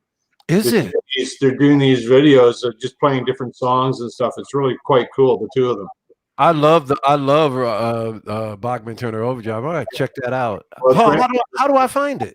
It's Randy. Just the channel's called Bachman and Bachman. Okay. And the two of them are there, Randy and his son Tal, and they're really cool stuff. Okay. Yeah. The two of them just sitting there playing the guitar, singing different songs. Not even their own songs; they're just doing covers of different things. Yeah. I love you. Yeah. Mike's seen them. Yeah, it's really good. Really cool stuff. Kiss is the greatest band of all time by my merch. By my merch. By my merch.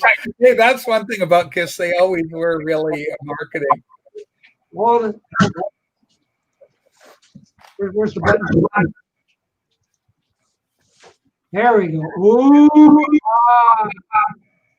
Oh, that's lovely. That's lovely. Robert B. Thank you. Take care, Nice to see you. And I've said this a million times before, but Kiss was the very first concert I ever attended. Which one's that? This is a DVD. It's they came out with I think 3. This is Kissology Volume 1 from 74 to 77. So I'm going to show you the second greatest rock and roll band of all time. Oh, okay, you ready for this? You're ready. Paul, I think you. Oh yeah. Run, million.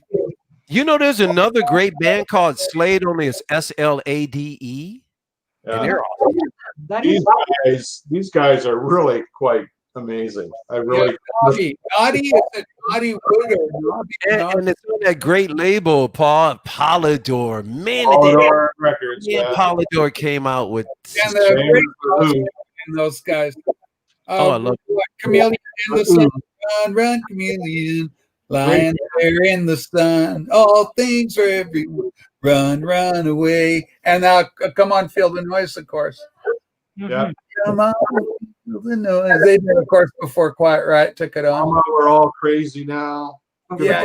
Quiet Riot stole their songs and they became bigger hits than Slade themselves. I think there's a there's a documentary on YouTube, and they were the top selling band in England in the 70s. They outsold Bowie, they outsold T-Rex, they outsold everybody.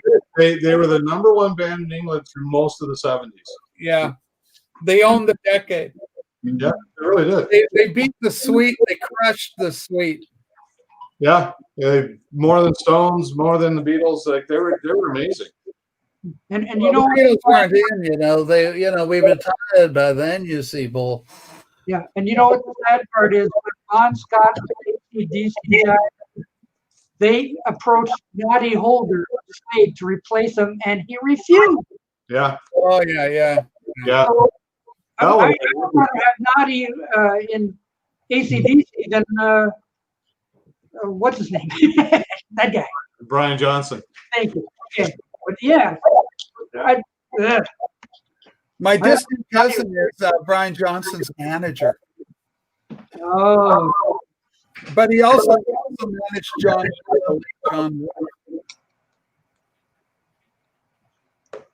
Hey, Michael, where have you gone? Washroom break.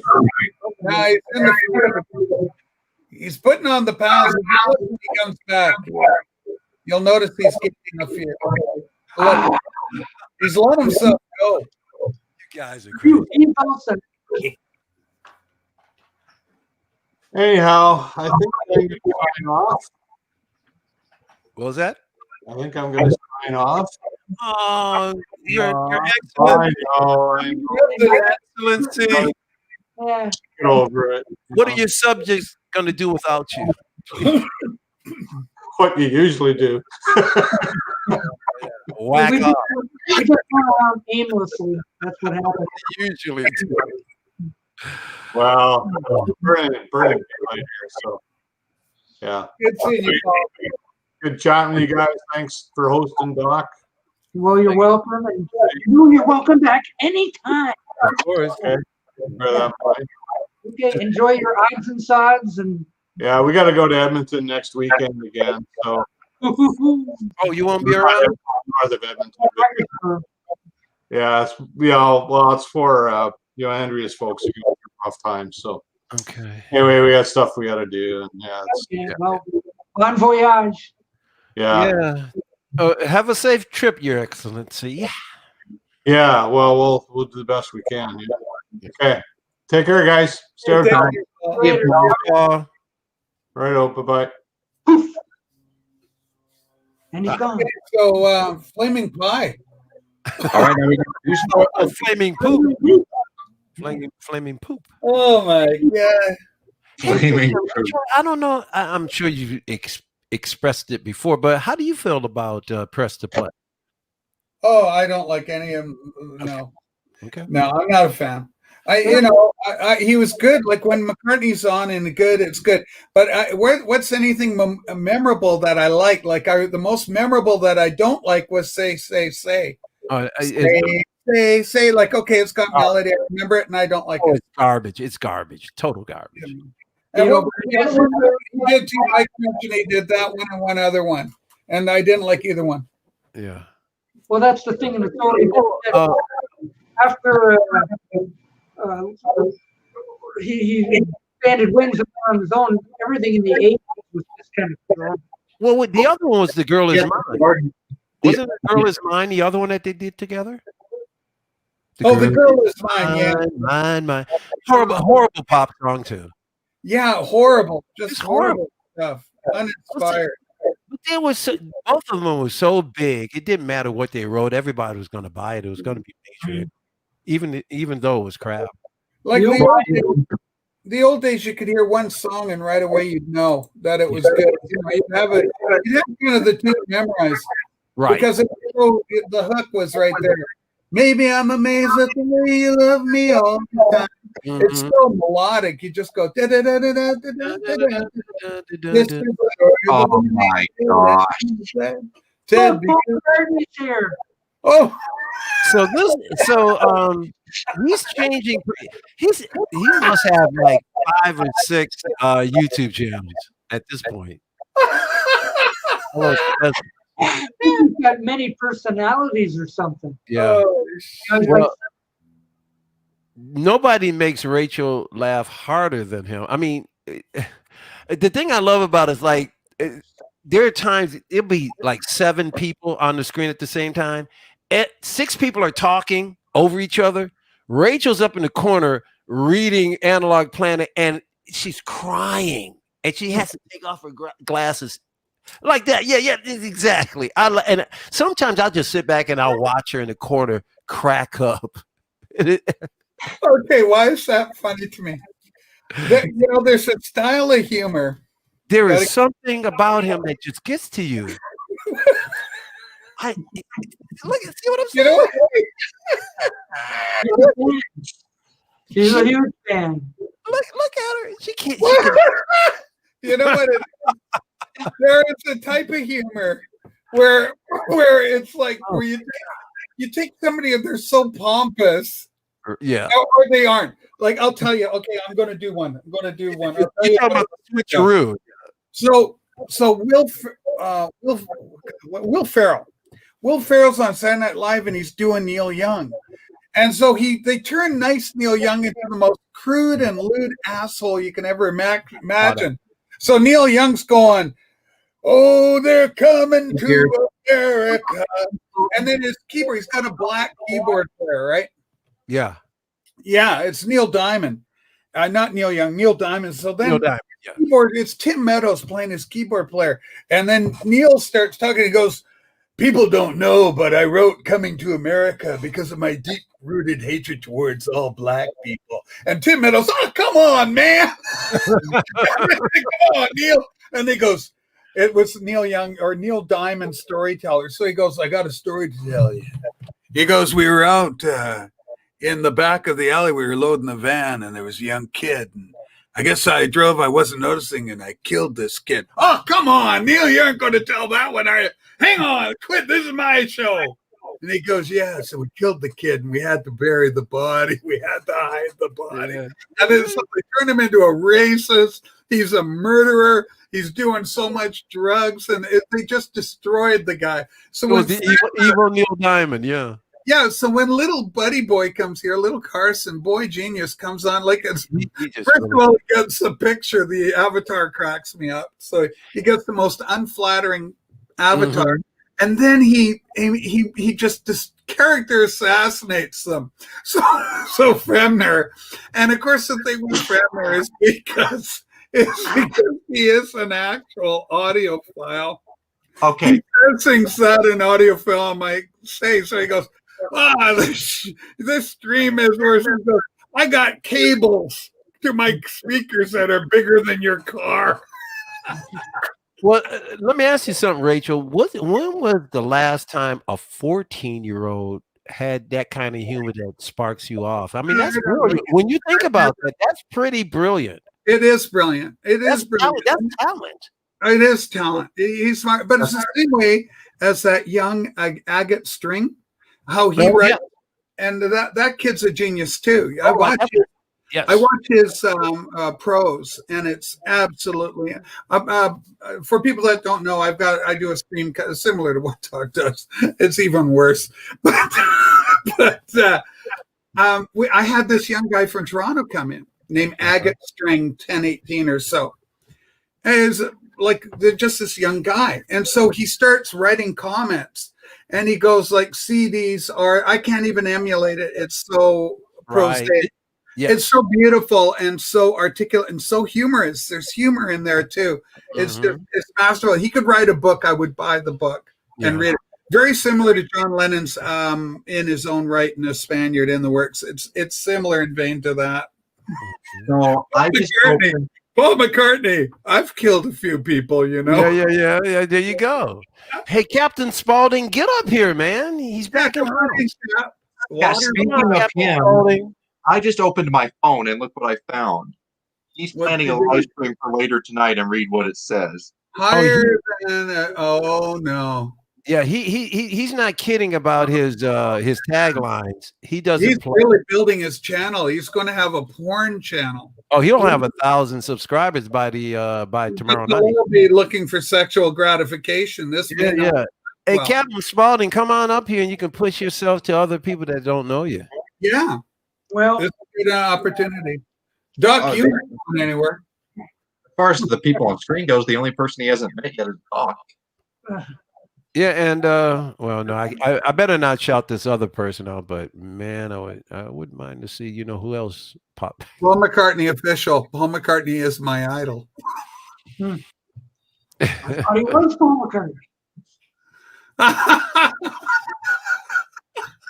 Ew. Just Rachel, the I profile wish picture alone is I just. wish I can find him. I mean, he's a humorist. I wish I could find him as funny as you are, because I would love to laugh until I couldn't stand up. I mean, he kills you. What a joke. Oh man. Oh, man, I love life. He needs to clone you and do stand up. Okay, but you got to project, Michael. You got to project yourself into like say it's the real. You got to, in some level, you got to say, what if it was the real Paul McCartney saying this? And I've had. We've been No, don't get me wrong. I find him funny too, but I mean, like, what if Paul McCartney was going to think I'm gonna pass after out. the channel? I just picture Paul doing it. Yeah, Well, yeah. I've talked to Paul, Joel, and we Talk to Paul. Wow. yeah. Records are flaming poop. Right. Poop. Man. I will in a sec. I'm waiting for Captain, I love this. Yeah, Captain Spaulding might be the most. A new dynamic new personality. I mean, he can rival. He could probably take out the Vinyl Guru. Give him time. Give him time. This guy right here. He spent 15 straight hours on a stream. There you go. Now, Doc. Playing vinyl. Spaulding. Doc, do you know Captain Spaulding? Not really. I've seen him a little bit. You don't have to worry about him. You can let him up at any time. This guy is gold. You'll love him, Doc. Captain Spaulding is a bit of a legend. Oh, he hasn't even been in the VC for a month, and he's blowing the doors out. He does. He has a physical condition. Yeah. And so he is in a lot of pain physically through rheumatoid arthritis. So a lot of times you're going to see him in a prone position. He'll be laying down in bed because he can't stand up a lot. Yeah. Like Invisible Ray, he's always in bed. Yeah, pretty much. Exactly. Exactly. And so I wanted him to say that because people judge. And then once you understand that you can give compassion, it's not like he's just a big Frito eater. He's a sweetheart, though. He's like a teddy bear. He's a big, robust guy, but he's the sweetest guy. Okay. Yeah. There he is. Captain Spaulding's here. Yeah. Hey. Rachel. So, Cap, I just told the kids about your bad back and rheumatoid arthritis thing. Thank you. And so it helps people understand and not judge you, because some people can say, look at that guy. He just eats Fritos and lays in bed all day. Right. That's not accurate about our Captain Spaulding. Cap, meet Doc Dacus. Doc Dacus. Hi, Doc. Hello there. I like Fritos too.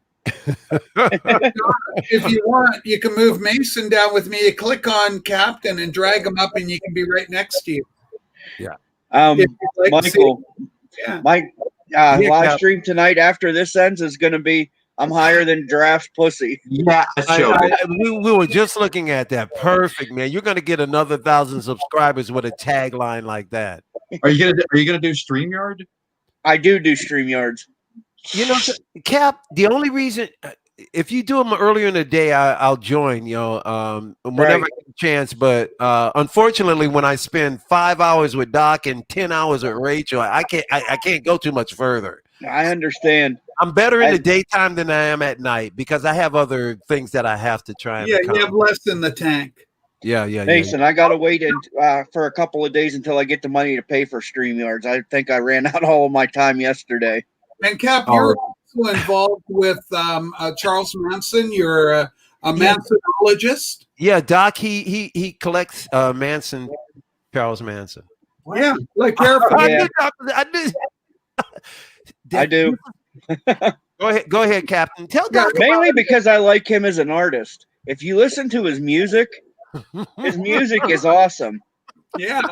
Okay, Doc. Now talk. Yeah. Tell him what you ordered, Cap. Charles Manson record with a piece of his clothing in it. Mm-hmm. Why?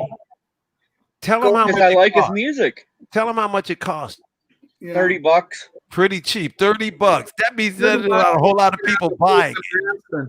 Piece of American. I'm sure it's highly collectible. You would think so, but why would they be selling Manson with a piece of his clothing it for only $29? That means nobody wants to touch that damn thing except Cap. Because there's a bunch of people that buy it. I'm just friends with this guy, and he's giving it to me for free. But here's what's crazy, Cap. If you tried to get paraphernalia Wayne Gacy, it would probably be expensive as. I would think Manson's stuff would be even more expensive than that. Yeah, but the one was a clown drawer, and people love clowns. Oh, yeah, but still, Manson might be the most infamous of them all, and you would think his stuff would be. I wouldn't buy it, but you would think his stuff would be shit valuable. I mean, just crazy, over the top. True, and that's why the stuff's worth so much, is because other people won't buy it. Only people that get into the true crime stuff. Wow, I'm shocked that it's so. It's almost like getting a hubcap off of a car that Henry Ford owned for like $5. It's like, what? Why so cheap? Nobody's buying it. And honestly, what got me into Charles Manson was I read a book by Nicholas Schreck called Myth of an Outlaw Shaman. Schreck. And it explained things to where I understood it. I never understood before how they could convict a man that was not at a murder for first-degree murder. All right. Accessory to murder, yes. Look at my last comment. But first-degree murder, you would have to have the weapon in your hand. And you get what I'm saying? I'm not saying the man was innocent by any means. Right. Well, anything like this this is a rabbit hole, so it's real complex. Right. Yeah. But convicted. Well, Michael, if you could collect any murderer, who would you collect? Oh, it's not happening. Who's your Michael? Who's your favorite murderer? I'm not doing it. Your favorite murderer. Are you talking to Mike or Mike? Who are you talking to? Michael. No, like I said. No. I'm not touching Manson. I'm not touching John Wayne Gacy. I'm not touching the Boston Strangler. No. Green River. Green River. What's Green River? Oh, the Green River Killer. Yeah. I never heard of it. Oh, for the love of Mike. I don't remember Green River Killer. For the love of Michael. He would kill people and dump their bodies in Washington State. Never heard of it. Yeah, me neither. Yeah, wow. Well, there's a whole history of serial killers. So I don't know about them. I want to know: does Doc have a favorite murderer? Like you go, oh yeah. Doc, you got a favorite? Does it have to be a serial killer? Who do you like, Doc? The Joker. No, the Joker. He's not real though, buddy. He's not real, Doc. Well, he's my favorite murderer. That guy changed it. Who you talking about, Robert B? I think he's talking about Paul McCartney. He's talking about Paul McCartney official. I thought he was talking about Cap. Moonlight Desires was a wonderful song. I love that one. Mike, the one that I would have liked to have written to and maybe got a response from, but he was before my time, was Ted Bundy. Because his psyche just interests me. Okay. The way he did things just interested me. Not because I would want to be friends with him or something. I just had questions I'd like to ask him, like why he. why he represented himself and got to question the witnesses and ask them where all the bodies. Yeah. It's just stuff like that. Well, you know something, you're not unique, but there are very few like you, and I've never met anybody who actually did collect stuff. I mean, you know, I've met people who've collected paraphernalia of things you might not want to talk about, but you're the very first person I ever talked to that literally bought this kind of stuff. But you're right. not alone. Well, I'm an open book. Yeah. I mean, I don't care. If people like me, they like me. If they don't, they don't. Well, I like you. Just We don't cut love my you. head off. More than like it's growing to a point of love at this point, I think. Yeah, I just don't want to be eaten. I like him. He's got to have like arms and elbows and shoulders in his freezer. He's got to. Who's that? Which one? Captain Smalley. No, Captain Smalley. All right. You know the ones to read or the quiet ones like Doc or Mason. Mason. Yeah, Mason. Oh, you're right. You're right, Look Mason. over space in Texas where you could bury them. Well, hey, Doc, bring Mason up full screen. Bring Mason up full screen. Yeah, full screen Mason. That's a serial killer if I ever saw one. Yeah, I didn't want to say this, but do you know who Mason kind of looks like? Go ahead. If he would dye his hair blonde. Okay. Jeffrey Dahmer. Yes, he does look like Dahmer. Yeah. Yeah, I can imagine him eating human flesh. Yep. You're right. He does look like Dahmer. That is really scary stuff. Because it makes you think of Mason in a way that really is. He's generally quite angelic. Yes. It has It's not to change the subject. Yeah, yeah. What's under your basement, Mason? Huh? What's under your basement? Yes. Or under your house, I should say. What's in your freezer? Do you have a basement? No, I don't have a basement. No. Then you just dig graves in your backyard? No, he doesn't do that. Okay, let's pull up. So let's free him up. So, Doc. Okay, so let's think about. So, Cap. Now, you guys. There's not just you, but there's a group of Manson aficionados, Mansonites. Right. What aspect of things do you talk about? Like, could it have been avoided? What could have gone differently? We talk about all that stuff. We talk about the drug theory, that the murders was over drugs and not helter skelter. Right. What's your position? I think it was over drugs. Whoa. It just makes more sense to me. But why would they write pigs on the wall and blood on door on blood? Or is that because they were also trying to get Brian or Bruce Beausoleil off for the murder that he committed of Gary Hinman. When he did that, he wrote pigs and stuff all over the wall, and they were trying to make it look like a copycat murder. Yeah. Which now is Gary the young man they met out in the street before they really started taking people out? No, Gary Hinman was Bobby Beausoleil's friend. Okay. Who he went and got mescaline off of for the Straight Satans, and it was bad mescaline, and the Straight Satans came back to him. Yeah. To Bobby Beausoleil and said, "Look, this is bad shit. I want my money back." Yeah. But then the nature of the crime was so horrendous. Like, what was her name? The Folgers heiress that was killed on the lawn. Right.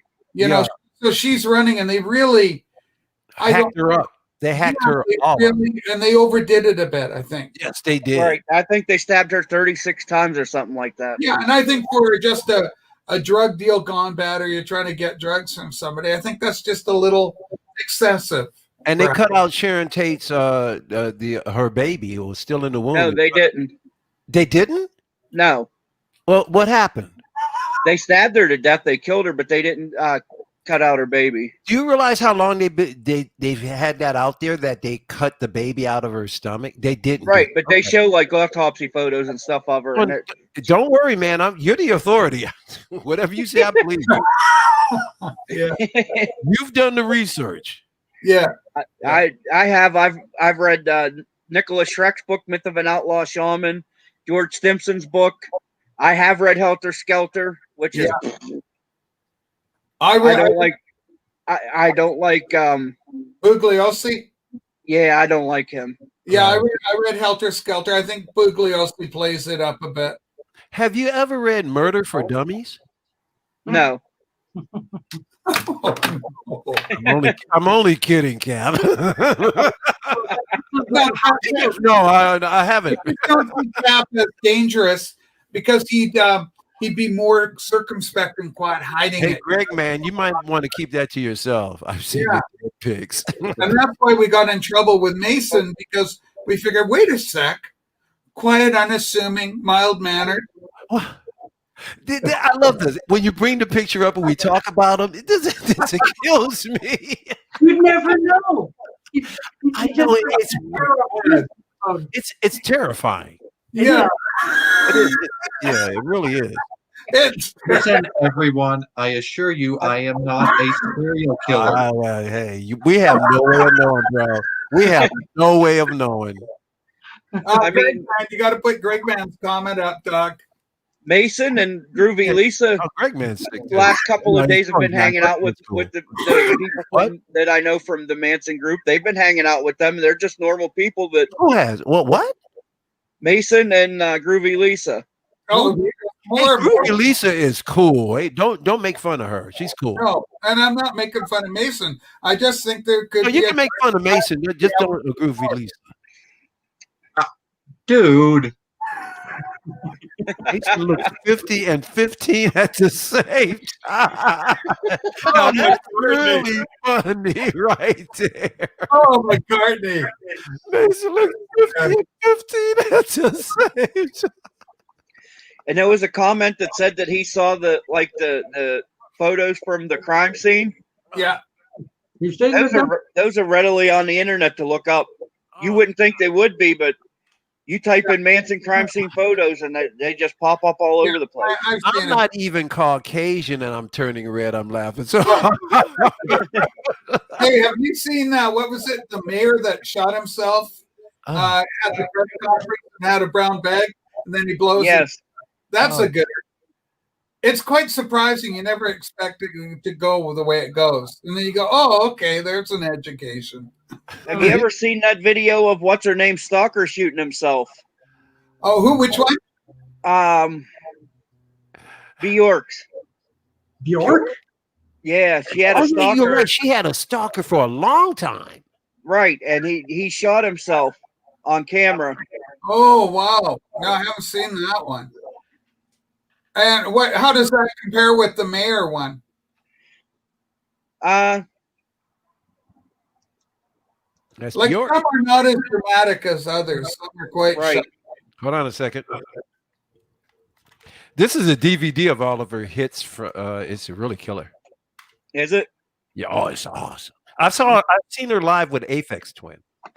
She was amazing. Yeah, she's different for sure. She's one of the most creative artists.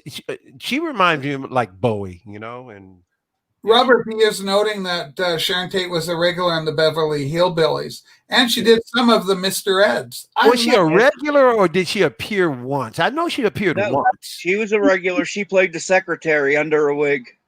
Yeah. Oh, yeah, with the entourage that used to follow Jane Hathaway around. Yes, she worked at the bank, right? Yeah, Mr. Dry. Yeah, I remember that. You're right. You're absolutely right. She was on there more than once. Oh wow, Robert. So Robert, you're kind of quiet and unassuming. Yeah, but that I will not watch those videos. Oh, I can't. Oh, I won't either. I caught what? Captain Smoke? I won't either. You're a sick bastard. You can't take that. I'm a sick bastard. You can't take that. But there's no point in it.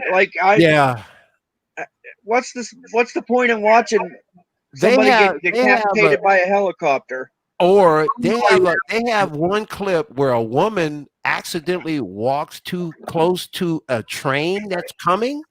The train hits her. She literally explodes. No, My body just goes. long ago. You've seen that, Doc? Yeah, that like she comes in from behind somebody standing on the track. Yes. Like that. That's the whole stuff. I think that was debunked or something. Well, I don't care what. I got through maybe the first 10 or 20 minutes of, because they got like 4 of those out of 5 of them. I said, no way. I'm done. I can't. Hold on. Paul McCartney's got. What did he say? I was banned on the run. Pun. Oh, okay. See, we need drums going. Brum, Oh, you need to get a better writer. You're gonna have to get a better writer for your comedy, Paul. That's funny. That is funny to me. That is good. I was banned on. Yeah, I was. Yeah, but well, he actually. Okay, let's. He actually was, because remember the whole drug bust of '79. Oh, when he in Tokyo, when they caught him with marijuana. Yeah, Tokyo. But hold he on. actually was banned on the run. Deconstruct. Look at the brilliance here.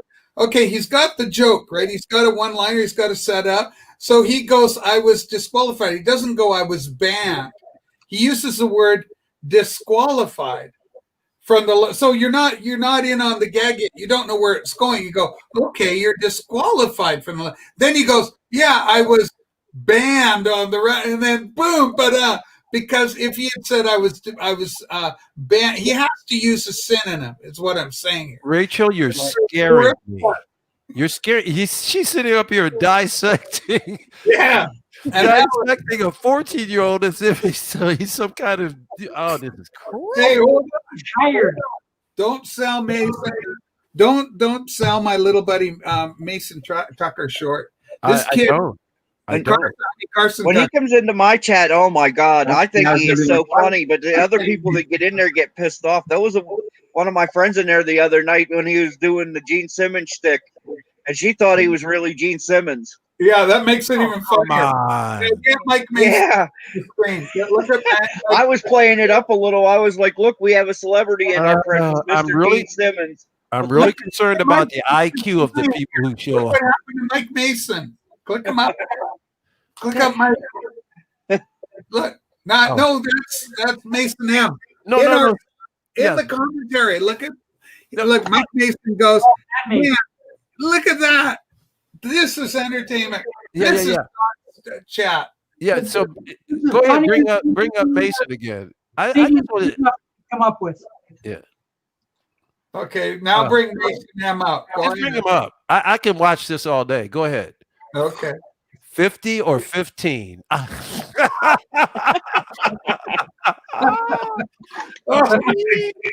You know something? You know why he might be suspect?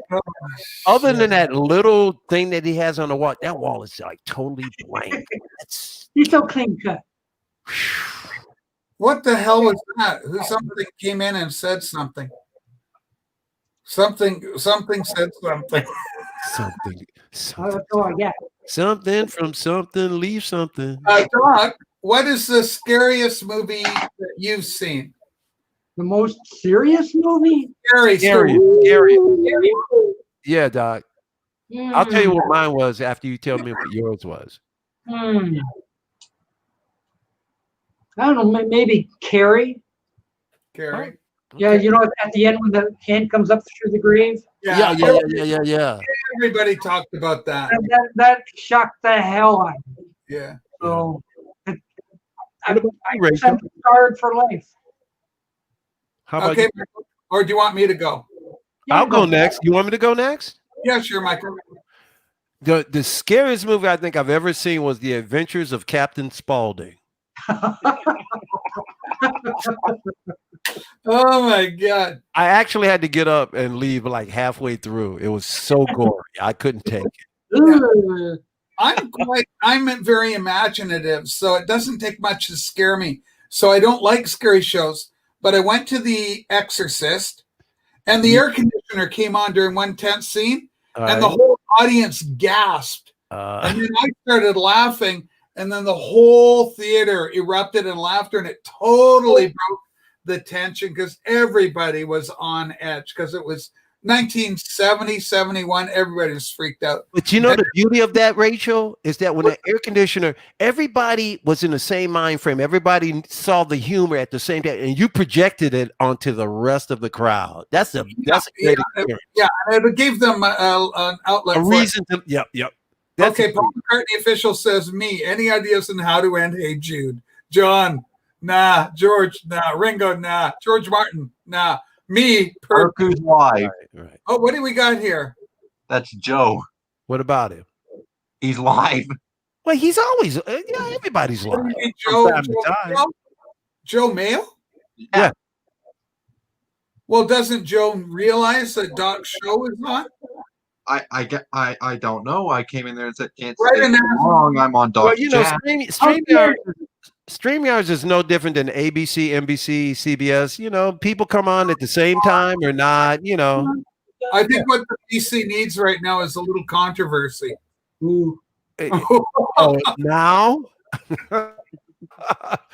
Oh my god! Oh my gosh! The movie that scared me the most is Poltergeist. Oh, that was scary. Yeah. I like Poltergeist. That was a good movie. I did too. I love that movie. Come in. But when I was like 6 years old, I saw that movie with my mom. Well, and, you're so young. and that movie scared the shit out of me when I was like 6 years old. Yeah, it would. King Kong scared my brother when he was like 4. The 1933 King Kong. Really? Horrified him. And then my son, who's now turning 29 this year, he got scared at the Lion King when he saw Scar on the screen. He goes, I want to go home. My little kid's crawling all over me. I want to go home. Yeah. You know that movie. That movie traumatized a lot of little kids. Yeah, we got him all calmed down though. By the end of it, he was all good to go. Okay. Yeah, I'm gonna have to dig it. Go ahead, Doc. Yeah, I was looking at my timer up here. I'm on 3 hours and 30 minutes. Wow, that went quick, Doc. I can't do one of these 5-hour shifts. That was the quickest 3 hours and 20. Wow. Going on 3.5. That's when you know you're doing something right. Doc. Better than Joe Mayo, the Rachel Mayo. Well, I'm going to call it done in 9 minutes, okay? Okay. Hey, listen, Yeah, at this point, this is when Doc's rear end gets raw. My ass is raw. Yeah. Go ahead, Mason. Mason's trying to speak. Well, I was just going to say, at least after this, we still have Captain Spaulding's chat. I'm gonna have to eat dinner and go to sleep. You guys want to go to Cap's house? I can't. I'm worn out, man. I'm just warming up. I'll do one a little later in the day, Michael, so you can come in. Or if I could go to sleep and wake up in the middle of the night and you might be on. So I might still pop in. Oh, he will be on it in the middle of the night. Trust me. If I wake up at 1 a.m. and I feel like it, I might pop in. Well, I know you'll be there. Doc, going on in your nightgown? Doc, thank you so much for putting up with this as usual. Yeah, thank you, Doc. Yes. Thank you, sir. Another 3.5 hour show. It's like, wow. So, I know. Well, you were on for 5 last week, right? That was your no, through another 3-hour show last week. Yeah, Doc tries to control it a bit to limit it. Yeah. So like it's either that or I might have some undesirable people want to join. Oh, you mean somebody with wheels? You mean somebody with wheels? Yeah, maybe. Thanks, Doc. Hey, everybody. I'm going to go. And too bad, Mason. She was really after you, or he wasn't. Yeah, little Edward, who is Prog Rock Tommy, he started a stream today. It's the new thing. Tommy started one? Yeah, he started one. He's a great guy, man. I love Cutie patootie. I'm going to check his out. I'm going to start one up right now then. Oh, okay. Everyone to Rachel. Yeah, take care, Doc. Are you going to start one, Rachel? Let's interrupt. Okay, bye-bye, y'all. So long. And boom.